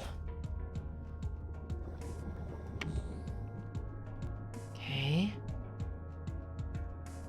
This is kind of like going back down. Well, where was the, oh, now I know where we are. Where was the, I don't think the baby whale is anywhere around here. I think well, I don't know. There was that place where the octopus was, and there was a new place that opened up. That's where I want to go. But I don't know where that is. Yeah, the conversations you have with them are just, I don't know. It's just, I know that a lot of people struggle with the toddler stage. I am actually a really firm believer that, well, I don't know. It's hard to say because obviously, like my kids are just my kids and every kid has their own personality, but I can say that I think their sleep schedule and their nap time and everything has such a big effect on their behavior throughout the day. And I've just always put nap time first because she's so cranky when she doesn't nap. And so of course she's going to be nasty and mean, and I can't really necessarily get angry at her if I'm not like helping her have sleep habits that really like benefit her and like help her be, oh, this is it. Help her be the best she can be. But most of the time she's really happy. Nora's now becoming a mob boss. She'll say things to intimidate us like, Daddy, I'm not going to tell you again. Auden the other day said, I need to tell you something. And I said, what do you need to tell me? And she goes, I like rainbows. Okay. She also, when she wants to sound really smart, she talks about the 12-foot tall Jack at Home Depot. 12-foot tall, no, she says 12-foot Jack Home Depot. I'm like, oh, okay. Or 14-foot, I don't remember, but she wants to talk about. Oh no, this is where we fought the wolf eel. That's where this went. Or that's where this is. Or, I'm sorry. This is where I fought the wolf eel. Lord. What are all these little tiny fish? I feel like I've gotten some of these before. Auden does this little thing where she goes, yeah. Yeah.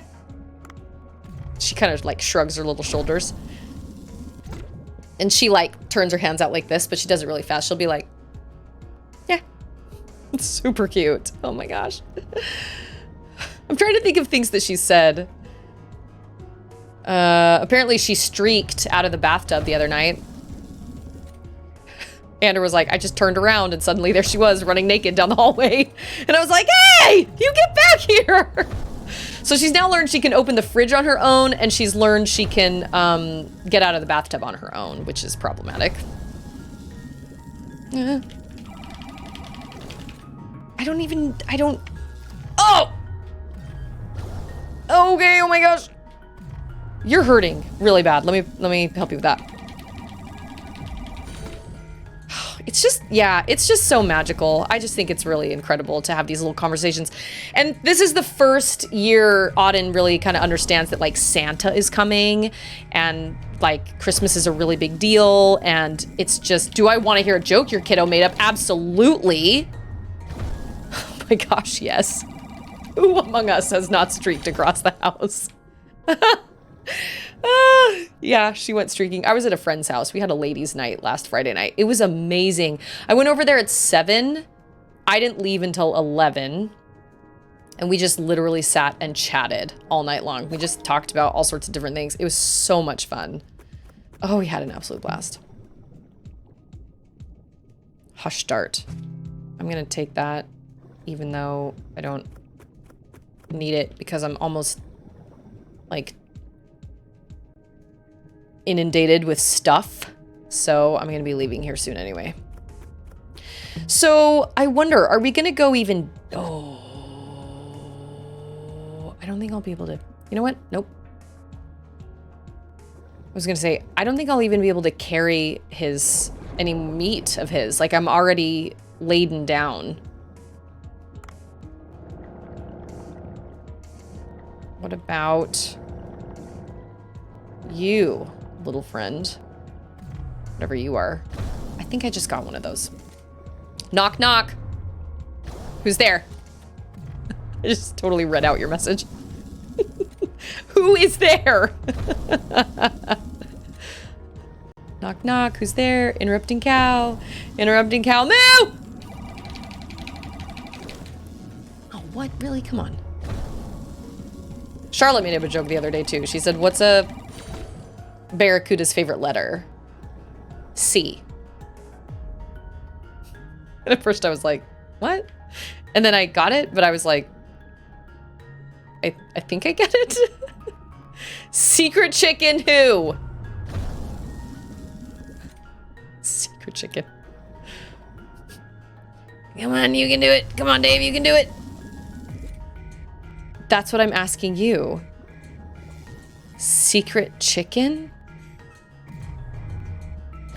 How old is your daughter? Secret chicken. Ah! Was he gonna hurt me? Oh no.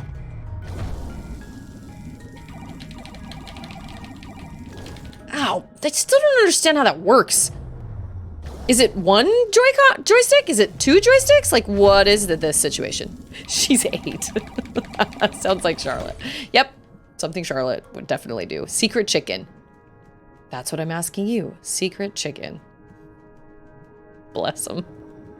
Charlotte is very partial to the, Mama, there's a spider on your shirt. April Fools. Even when it's not April Fools. And then when it is April Fools, it's just all day long. Mom, there's a spider on your shirt.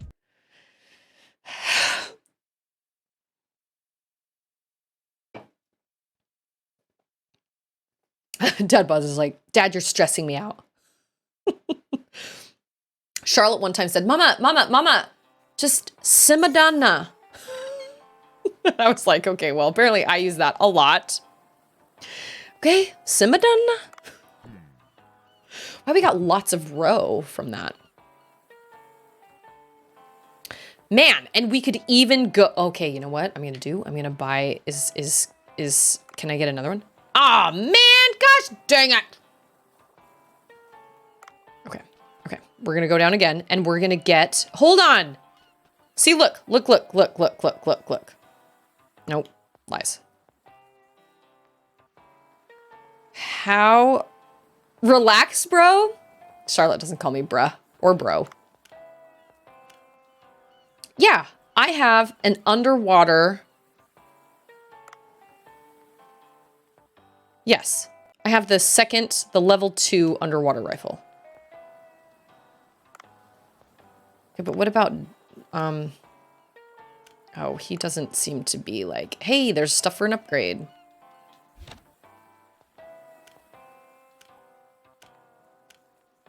What about this triple axle?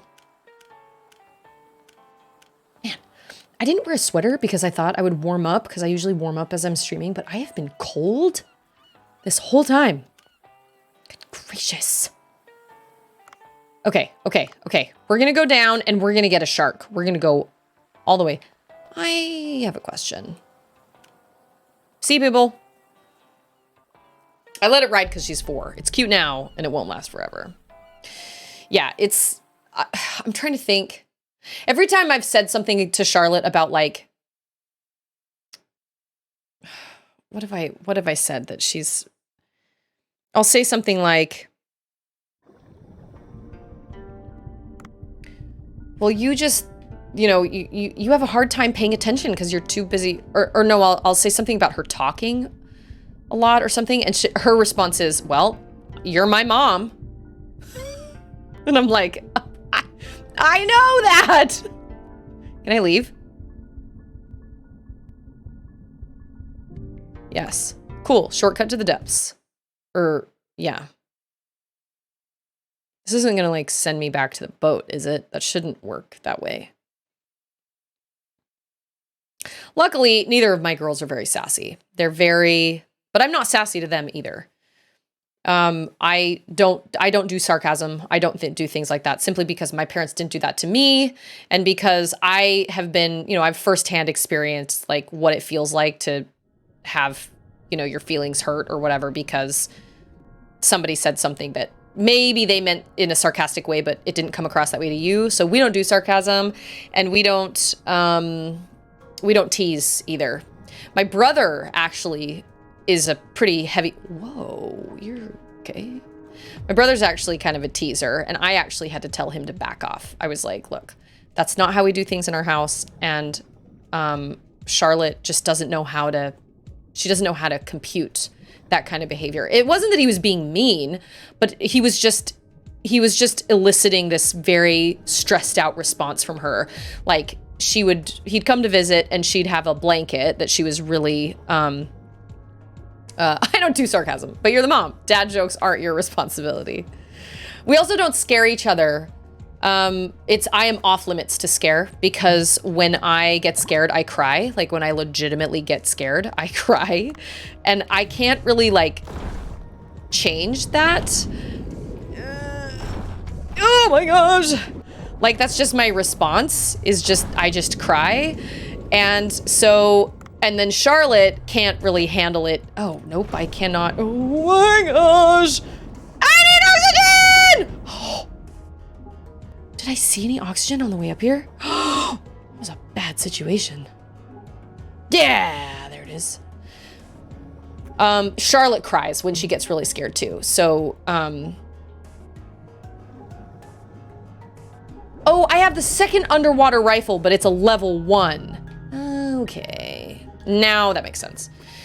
But, my brother would come to visit and he would be like, Charlotte, can I borrow your, or he'd be like, I'd say, oh, there's Charlotte's blanket. And she'd be like, I need my blanket. And he'd be like, oh, this isn't your blanket anymore. I'm going to take it with me. And she'd be like, what? And he'd be like, yeah, I'm going to take this blanket home with me. And she didn't understand that was a joke. She couldn't understand that was a joke. And she was devastated and her eyes would well with tears. And I had to be like, we don't do stuff like that in our house. Hey, it's Napsy! Oh my gosh, good to see you. What's this? What's this? There's color everywhere. What's this? We just listened to that today because my 2-year-old is still obsessed with Halloween. Doesn't matter how many Santas we find. I'm like, baby, Halloween is over. And she's like, want to listen to Halloween? I'm like, no, I don't want to listen to Halloween. But we just don't do that stuff in our house because that's just not my personality and it's not Anders' personality. And so that's just not how we do things. And so we don't do any sort of like sarcasm or anything. Sometimes Ander will, but for the most part, we try not to be sarcastic with the girls because, oh, you are the problem. I'm getting better at this. Yeah. I guess I should probably like, oh, I could have used my drone. Oh my gosh, I'm an idiot. That was my plan from the get-go, was to use my drone for that big giant fish. Darnity darn. I take my responsibility to tell dumb dad jokes seriously. And some people do. And that's totally fine. Ander does it, sometimes, but I definitely don't take it upon myself. But like I said, that's just not the type of person I am. And sometimes I think about it. Sometimes I'm like, oh, I could respond to it this way. But I choose not to just because, I don't know. That's just how I choose to do things. But I'm not saying people should do one way or the other. That's just not how I do things as a parent. I do not have a flashlight. You are the problem. I know the fish was just living. What the heck, man? And then I show up. Okay, note to self though, those will poison you. FY, all your eyes, apparently. So how do you get a level 2 rifle? Oh, I should have used the drone on that shark. What was I thinking? Because now it's going to take me ages to make it back to the sea people place. No. Okay, wait. We're just going to... Nope. I'm just going to shine my light at you. Yeah, take that. Ow. Seriously? Ah! Okay. I got this. We're going to do it. No! I don't have any more. Darn, darn, darn, darnity darn! Oh, remember when I was like, yeah, I'm getting better at shooting, aren't I? Maybe if we're in a super confined space. Ah! Forgot about you. I was reading a message. Oh my gosh.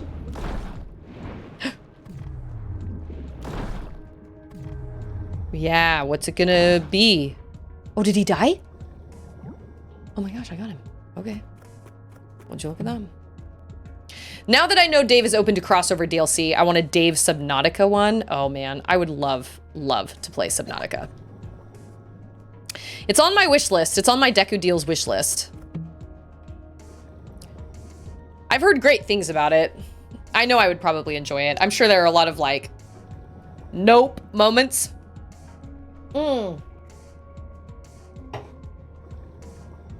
Speaking of, my brother sent me a video of this boss he came across in Lies of P.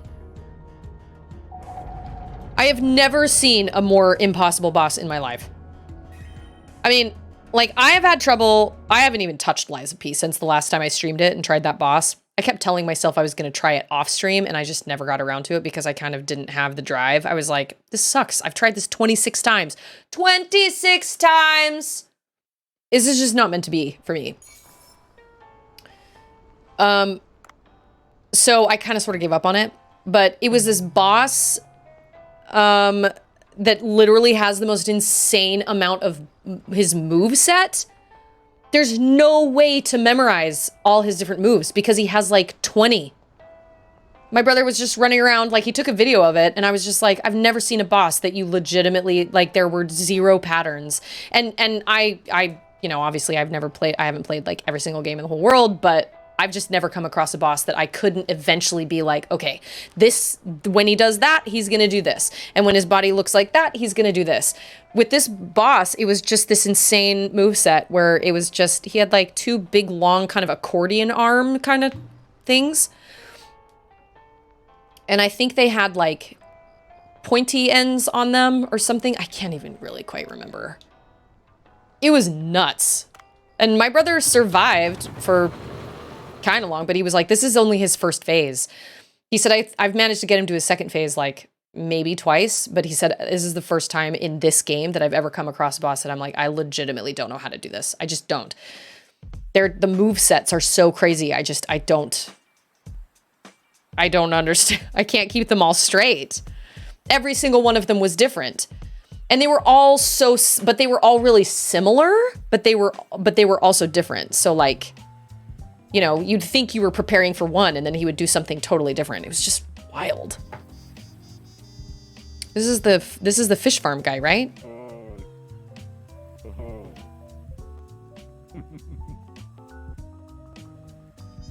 There's good beer under the water. Don't tell me what I know, Travis. Who is this freaking guy?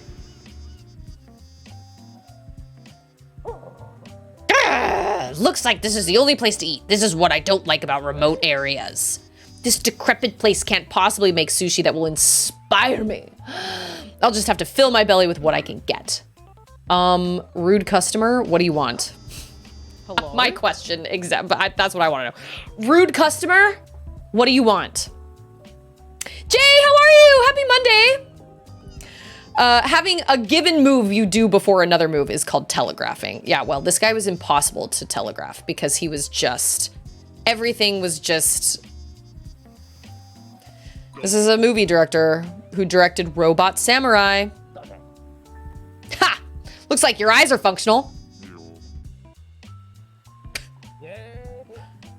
The Stone. Ah. What's his name? Michael Bang? Wait a minute. Robot Samurai was an amazing movie. I watched it multiple times and was moved every time. Thanks for the lurk, Jay. All I can remember is explosions. He's got high standards. Doesn't everybody say that when they come in here? Everybody's like, oh, I've got the highest of standards. Ah. Okay, fine. In a no way is that Michael Bay kind of way. Okay, Bancho. Anam rice. It bothers me that the ingredient has limits when it comes to creating the best possible sushi. If it's rice, I think I could come up with something. Just give me a day. I'll be in touch in the morning.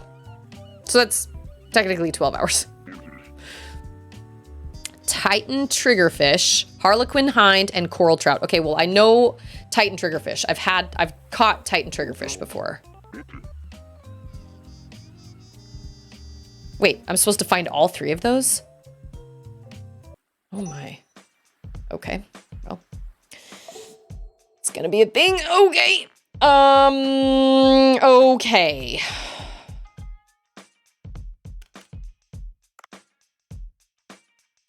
So I have, okay. So I have all this tuna, but I don't have any way to make like super, super fancy things, right? I only have,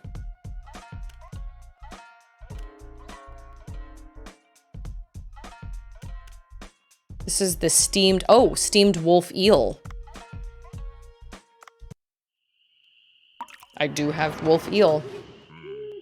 Avatar state.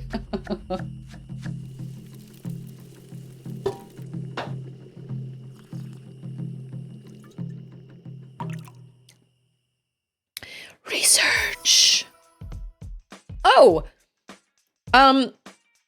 guess what I got at the library? I got Blade Runner on audiobook.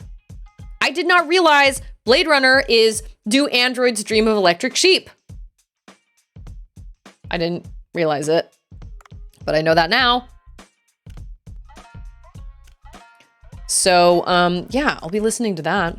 I just finished listening to the 3rd season of well, actually, I don't think it's complete yet. I think there's still some episodes to come, but I don't know if you guys remember me talking about the podcast called The Dream, where they go into multi-level marketing, which I think is a phenomenal podcast, and I highly recommend everybody listen to it. But for season 3, they go into the world of like life coaches and these people that say, hey, if you hire me and pay me this much money, I'm going to help you get your life together, which I can kind of understand, but I feel like life coaching can be kind of like an MLM in and of itself. Blade Runner 2049. Oh my gosh, it was so good. I loved it. I thought it was great. Like I said, I was like, oh, it's the guy from Captain Phillips. Oh yeah, it's the guy from Guardians of the Galaxy. Oh yeah, he was from Dune. Oh yeah, and he's from, oh, and look, there's Harrison Ford. And oh yeah, I know that, oh, she's Jenny from, what's it called? Forrest Gump. Every time I watch a movie, it's like, time to play. Who was in the last, what other movie were they in? But anyway, life coaching is such a wild aspect to me because there is no training or so there are good life coaches, and then there are life coaches who just want to be therapists without going to college. Like, I just kind of can't imagine just kind of being like, you know what, I am so good at this that I'm going to tell other people how to do it.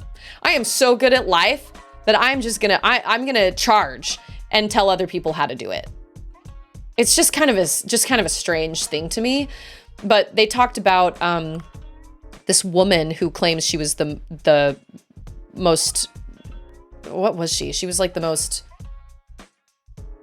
the number one, what did she call herself?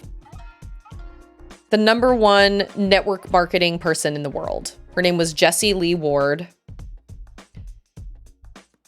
And she actually was diagnosed with cancer, stage 4 colon cancer, but she chose not to do any chemotherapy or anything, which is 100% on her. But she had this massive following on social media, and she was constantly telling people how they didn't need things like chemotherapy, or they shouldn't get things like mammograms, or they shouldn't get screenings, and how you should just be in tune with your body, and you should know already if you have cancer or not. Because if you are in tune enough with your body, you'll know if something's wrong, and you don't need a doctor to screen you to tell you, which I think is a very dangerous thing to tell a lot of people, because that's why we do screenings. We have to... Like, you can have, that's what's so insidious about cancer, is the fact that you can have it and not even know it until it's too late. And anyway, she passed away recently after trying to cure her cancer and trying to have her cancer be, eradicate her cancer by holistic methods. And I'm not saying that you can't use holistic methods, but I certainly also don't think you should fearmonger medical treatments either that have been proven to work.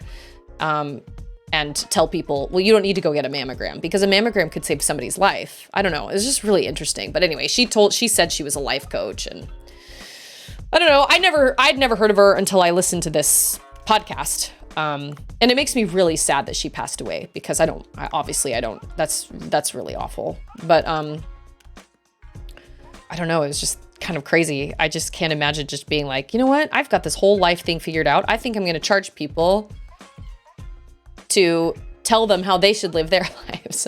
But like, life is so different for everyone. I don't know. I'm really like, well, you should really just have like a friend or someone, like a group of people that can kind of like be there and support you instead of having to pay.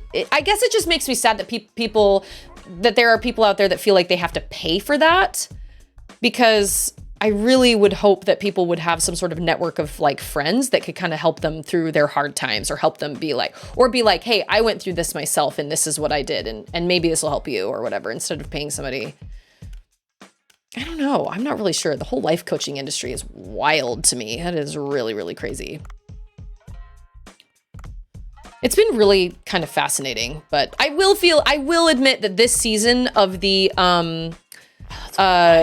this season of the dream has not been as good as the other seasons. The first season is definitely the best. This is the max level.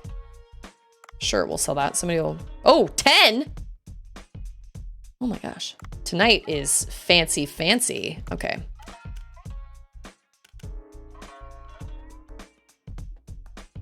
Wait, do I have... What? Okay, you know what? I don't know.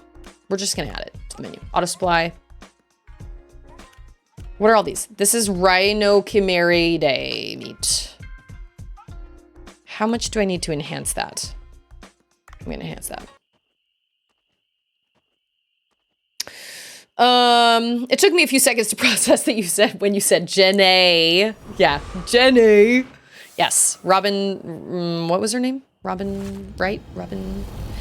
Stroutlog's friend wants to life coach me, but I've been too scared or weirded out by the idea so far. I think I just have a hard time with it, because I'm like, well, what makes you qualified to coach somebody else's life?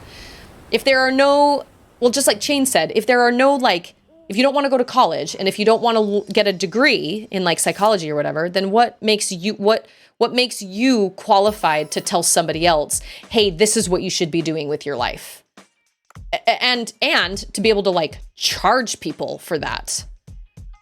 That just seems really crazy to me. I don't know. I'm not really sure. I don't really understand how it all works, but it just seems kind of crazy. This guy was talking about, he went to these, it was in Austin, Texas, and it was basically like a job, like it was basically a support group for people who had recently lost their jobs and they were trying to get new jobs. And actually the church does something like that. The Church of Jesus Christ of Latter-day Saints has these self-reliance courses that they do. And they have people that do have psychology degrees and things like that come up with these like workbooks and things. And they do things like how to be more emotionally emotional resilience, or, you know, how to job hunt or how to update your resume and things like that. So it's kind of like that, but it's not from a religious standpoint. It's just because the one that the church offers talks a lot about prayer and talks a lot about, you know, kind of bringing a spiritual aspect into it and having some faith that things will work out, you know. But this guy was like, you know, he just, he would go to this like kind of like a support group, I guess, for people that had lost their jobs. And he said for like 3 weeks, he sat in the very back with this woman who had just recently lost her job. She used to work for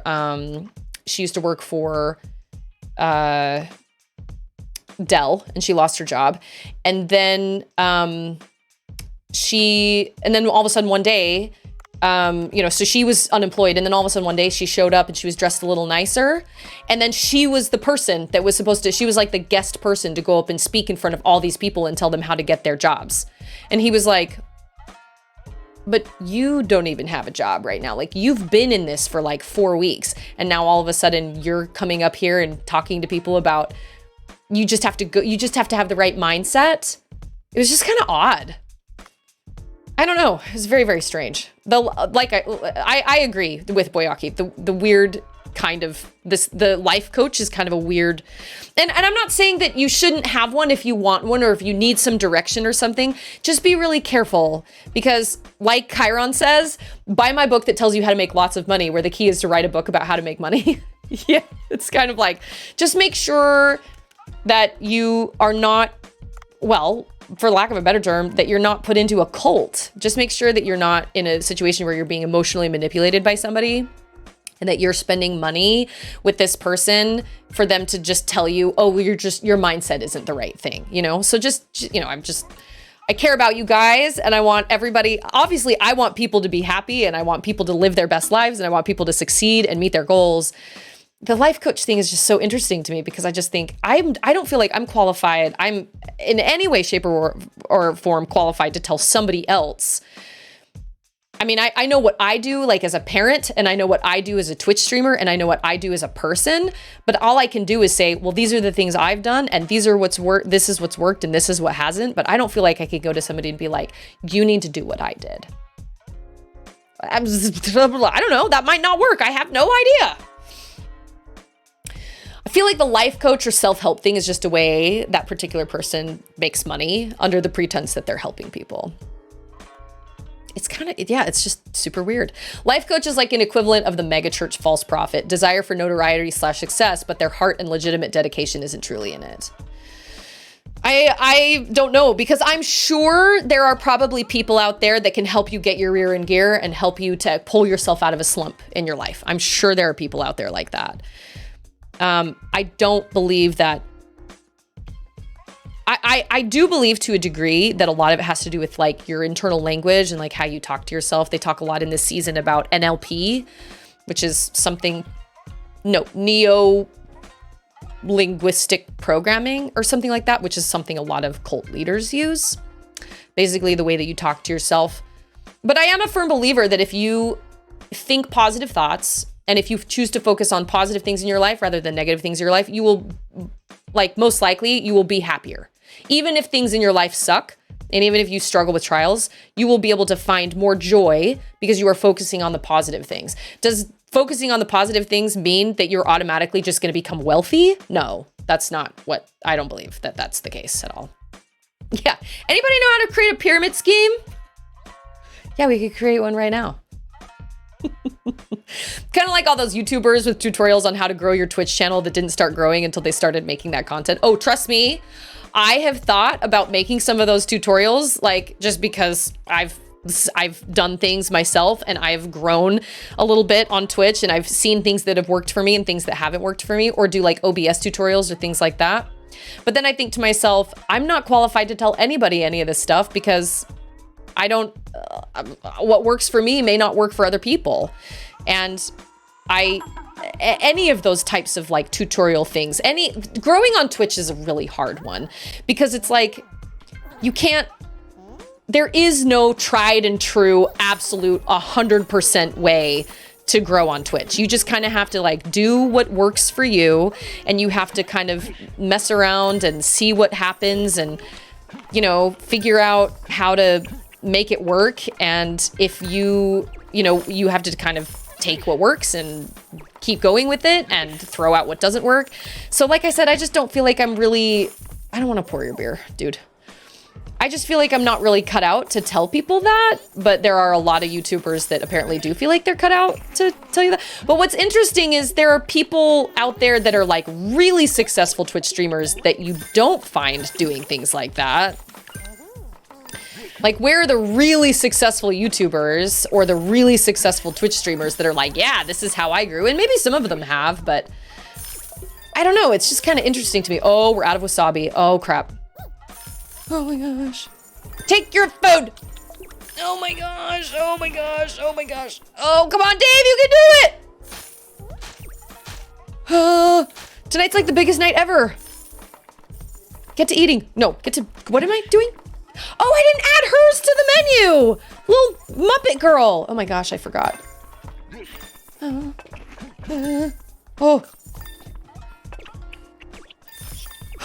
That was insane. Sorry, girl. I'll add yours to the menu tomorrow night. I forgot. Yeah, the whole, because I feel like life coaching crosses that it can very easily cross over into that MLM scheme where it's like, well, if you pay me money, you'll learn the secrets of life, and then you recruit other people that you can now teach the secrets of life. But it's just weird. Ludwig is the only one I've seen do it and actually do it well. Okay, Ludwig. I can't say I know who Ludwig is. Who is... I don't want to be a life coach. I love giving people advice if they ask me for advice and say, hey, I'm really struggling with this. Like with parenting advice, you know? Like I've had friends come to me and say, I don't know what to do. My baby isn't sleeping or whatever. And I can say something like, okay, well, this is what we did because Auden struggled with the same thing. And this is how we went about it. And it seemed to work for us. And it either works for them or it didn't. I don't know. But I would feel awful if I were to be like, and that'll be $40, please. That just doesn't feel like it's, I don't know. It's not a pyramid scheme. It's a triangle of opportunity. It's YouTube. No one's qualified. Shoot your shot. Yeah, it's kind of, I don't know.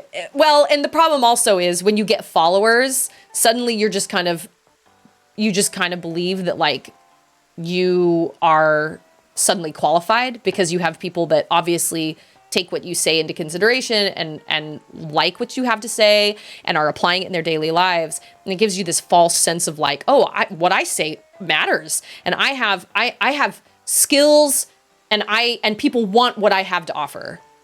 So I can give people advice and then eventually I can start charging for that advice. But that just feels kind of icky to me, but that's just me. I don't know. It's the mutual monetary gain pitch that turns me off. Basically saying your life is a mess because you haven't made it financially yet. Success has many forms and happiness in life looks different for everyone. I'm not trying to be judgmental. It's just hard to feel it's genuine. I agree. That's something they talk about in this season of The Dream. They talk about how like, just because you are not financially like unbelievably wealthy does not mean that you aren't successful. And doesn't mean that you can't be happy. There are plenty of people that are perfectly happy in their lives or find a lot of joy in their lives despite not making massive amounts of money. You can find joy in the smaller things and you can find success in the smaller things. And I think it's that kind of thinking for me too, is it's like, well, you don't live in a mansion, so you're not successful. And you shouldn't feel happy or proud of yourself the way that you are right now because you don't live in a mansion. Well, what if I don't want to live in a mansion? Like, what if I'm happy with where I am? Or what if I'm perfectly happy being a stay-at-home mom and hanging out with my kids and running errands with my 2-year-old in the morning and going to get, you know, cake pops or whatever through Starbucks or whatever. I've heard of people doing that. I've never done it before, but... Oh, nice! Excellent gift for your mom.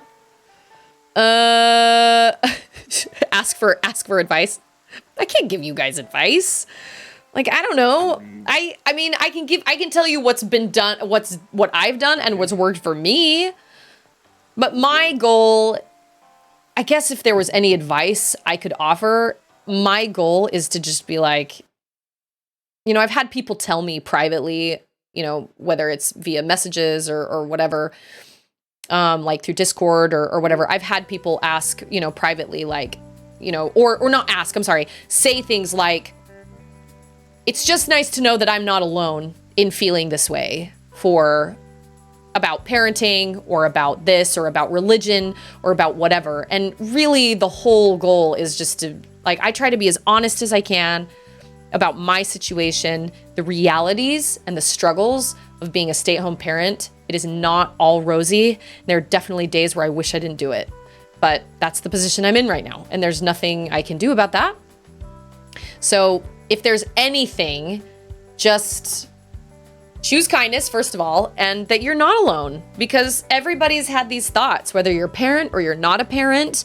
You've struggled with, you know, the what's the point of it all, or like the why am I here or whatever. Obviously, I'm religious, so I have religious beliefs regarding those questions, but like, I just, this life is hard enough as it is, and I just don't want anybody to feel like, because chances are whatever you're feeling, somebody else has felt it too. Many, many people have felt it as well. He's gonna do a vegetable farm. Oh yeah. And I'm gonna have to go wake Auden in a second. What do you do for a job, Otto? Like, now you're running a vegetable garden, kind of. And you also run a fish farm. Are we paying you? Are you an employee? Do you need a W-2? Takes about a year in the real world to grow rice, but this is no rice farming game, is it? You'll be able to see results in 2 to 3 days. Oh, but I've injured my legs. I've got to pluck out the weeds that'll prevent insects from harming the crop. What? I cannot believe we now have another job.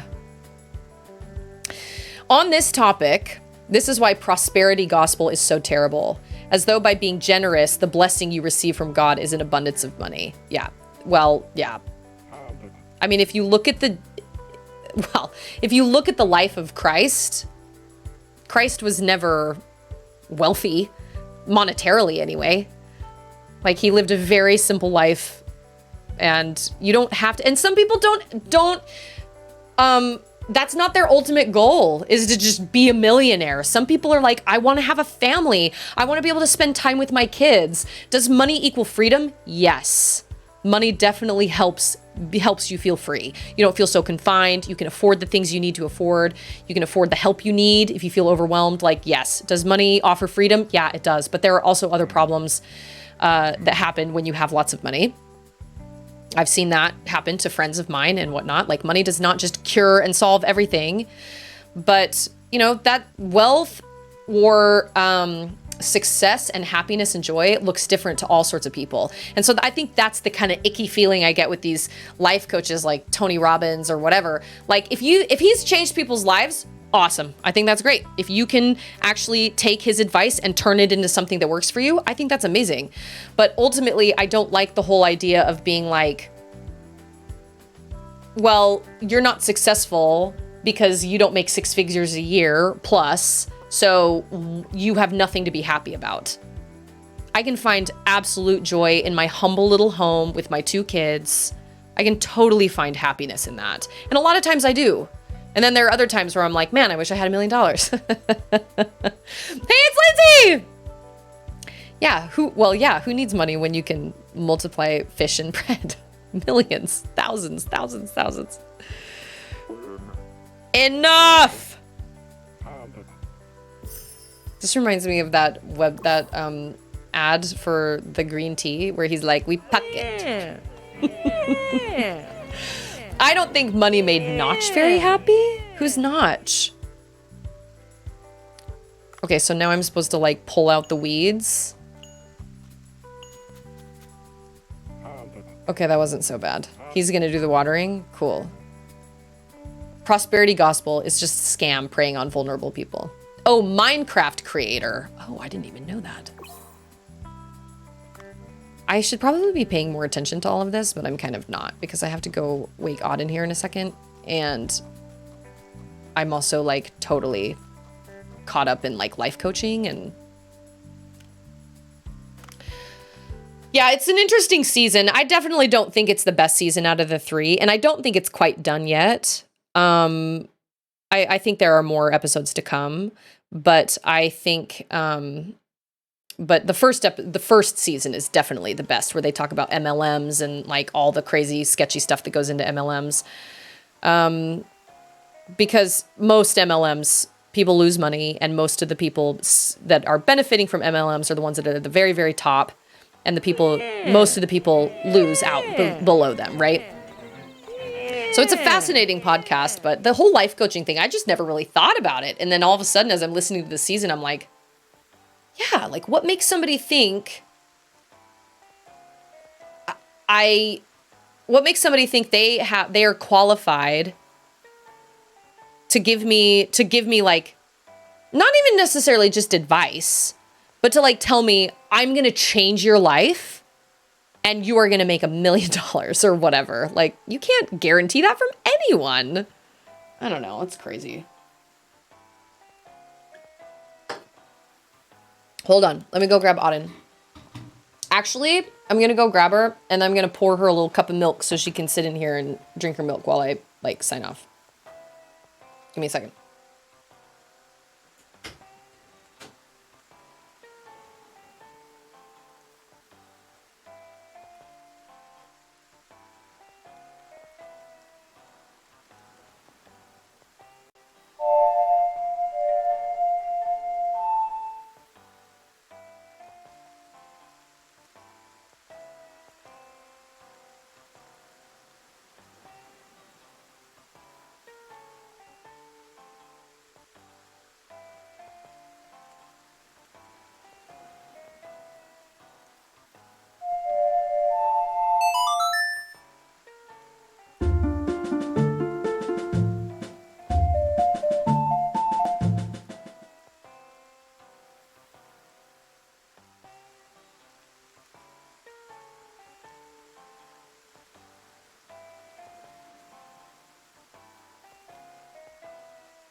Oh, as I left, I was like, oh gosh, I hope Martin doesn't crash my OBS again. Oh, little sleepy pumpkin. You know, darling. Okay. I wanted to respond to some things up there. Yeah, Avon calling. I see that Jay said, hold on. Karina, okay.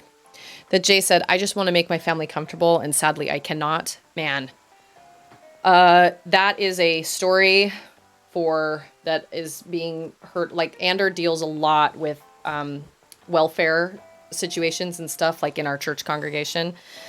And he said this month he has printed our ward, or our congregation has had to print more checks than his entire time being bishop over the last 4 years. That's how hard it is for people to make ends meet. It's so awful. And my heart goes out to anybody that is struggling and that is really, really having a hard time. You are not alone. And there are so many people out there that I honestly don't know how everything's all gonna, I don't know how things are gonna, how to fix things. It's absolutely crazy. It's absolutely crazy. John Oliver had a few episodes on this kind of charity or MLM, always entertaining and very infuriating. Yeah. MLMs, I think MLMs also frustrate me because as a mom and as a stay-at-home mom, I guess not as a mom, as a stay-at-home mom, I would love to do some sort of like remote work or something to be able to, contribute to my household monetarily, but nobody gives stay-at-home moms any sort of opportunities.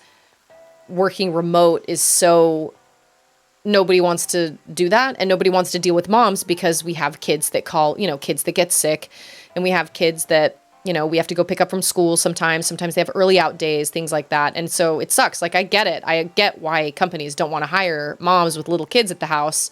But at the same time, I'm like, but most of the time, everything's fine. And if I were just given like a deadline, I would be able to do those things and accomplish that stuff. I couldn't necessarily just be on the phone from like 9 to 2 every day, but I could get work done, admin stuff done, billing stuff done. I could get stuff like that done, but nobody wants to hire stay-at-home moms. And so MLMs infuriate me because they give women this false sense of like, you can support your family or you can work while you're home with your kids. And that's not true. And there are so many women out there that aren't even looking to become a millionaire. They just want to help their husband out. They just want to make enough money to where they can qualify to get a house, like they just want to be able to qualify to get for a down payment or qualify for a home loan. They don't need a pink Cadillac from Mary Kay, or they don't need a yacht, or they don't want to take big, lavish, fancy vacations. They just want to make sure their husband isn't working so hard and isn't working 3 jobs to keep them afloat, And that is what irritates me, is that preying on women, to be like, yeah, you can stay home with your kids. No, you can't. That's not work. Like, you're not going to make anything. If anything, you're going to lose more money than gain any. Martin says, I've always felt like I could live more comfortably if I made just a little bit more money. Even though I'm now making almost 3 times what I was 10 years ago, I still feel that way. At the same time, we've always found a way to get by. Why does this blanket feel kind of wet? Is you sweaty? No. I've seen Office Space a long time ago. What would you do if you had $1 million? Absolutely nothing. I would do nothing. I try to live within my means, but because of how much my health insurance is, I struggle paycheck to paycheck.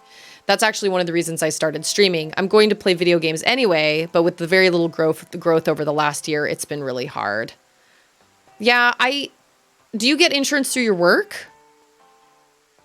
We don't have that option because Andrew's self-employed, so we have to do the marketplace, but that's actually worked out for us because we have 2 kids and they're, the more people in the house. When we had Auden, Anders' income didn't go up, but we added 1 more person. And so that kind of helped us in a weird way.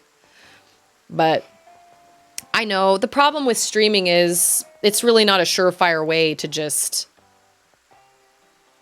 make money. Not unless, I don't even know. I don't know. I don't even know how to turn it into like an actual, you're part-time with a nonprofit organization. Okay, so are you who do you get your health insurance from? Are you also on the marketplace? Dadbod says my old coworker's wife did too many MLMs for me to count. I asked him once, another one? And he goes, yeah, it'll cost me $5,000, but it makes her happy. That's so much money.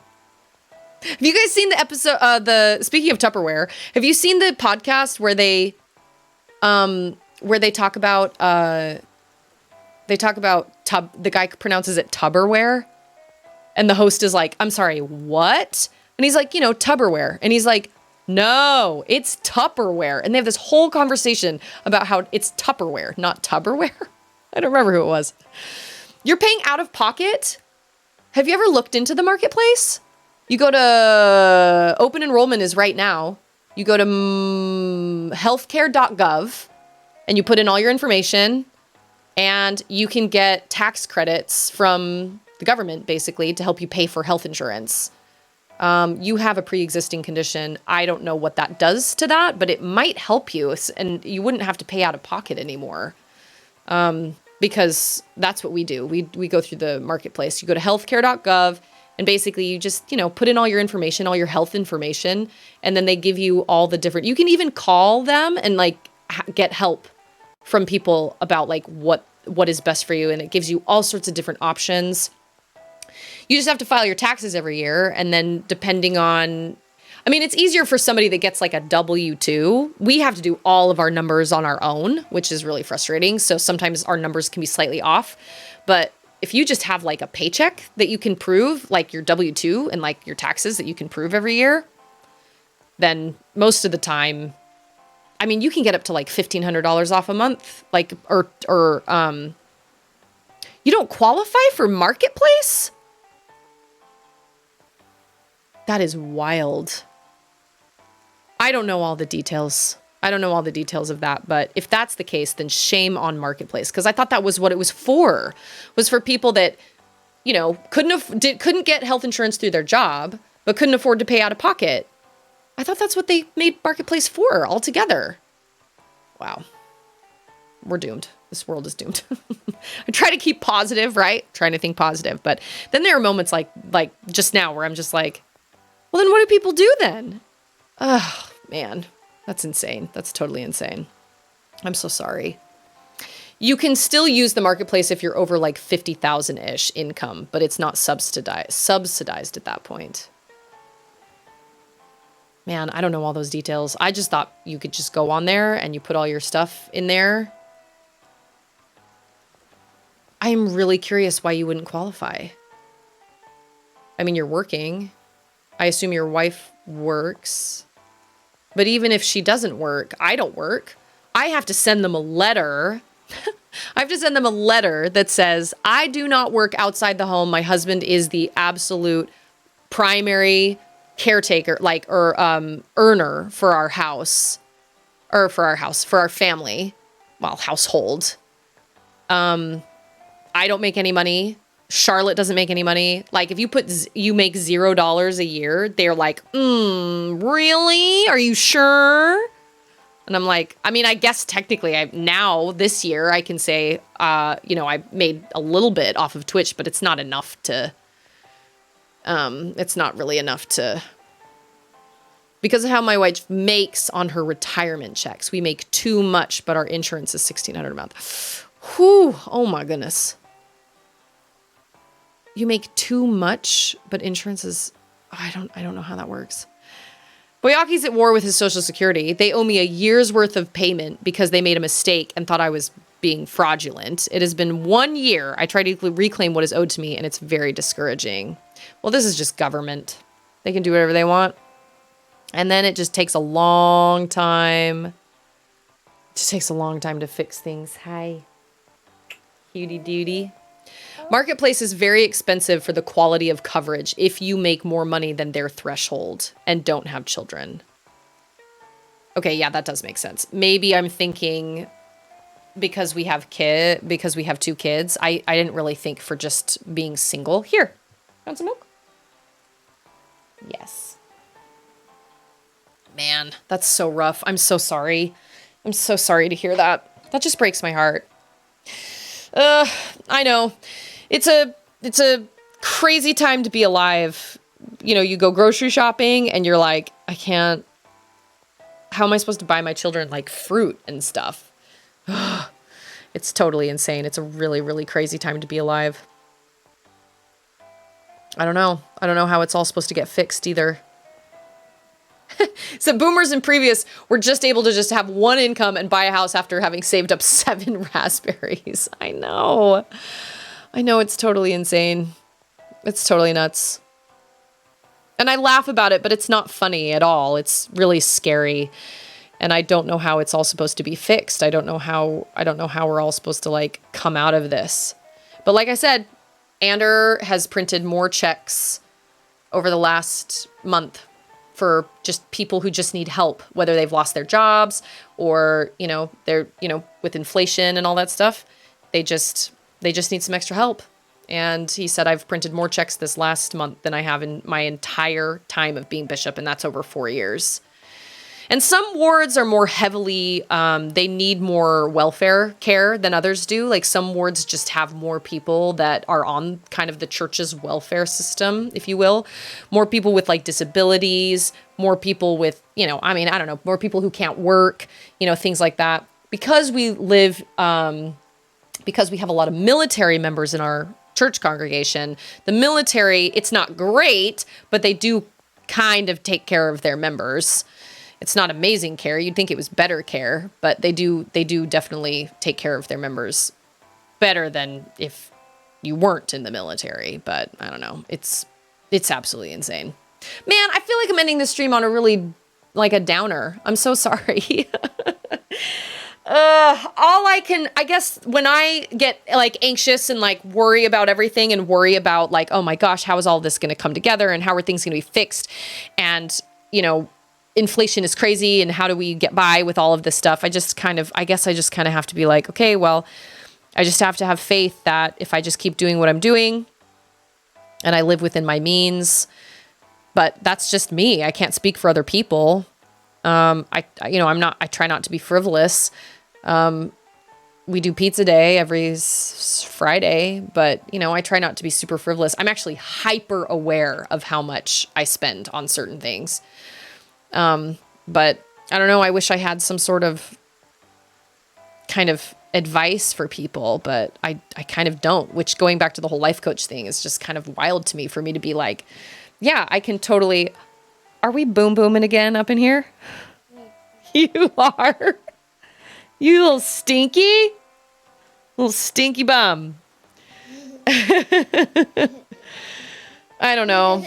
I think about over this past weekend, I really, really missed just this community. And not that I'm like far away, like I'm on Discord, but for some reason I just felt really distanced.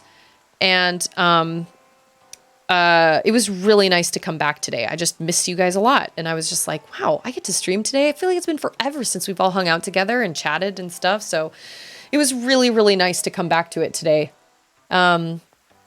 I really appreciate everybody being a member of this community, and everybody needs support in some way.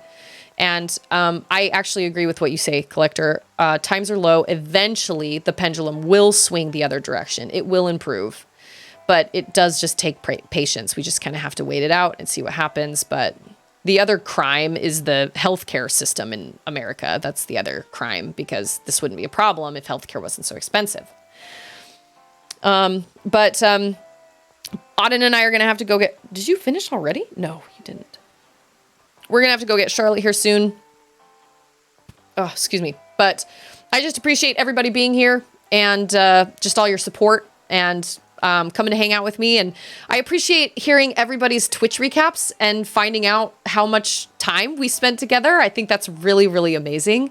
So I'm very, very honored for that. And I appreciate that so much.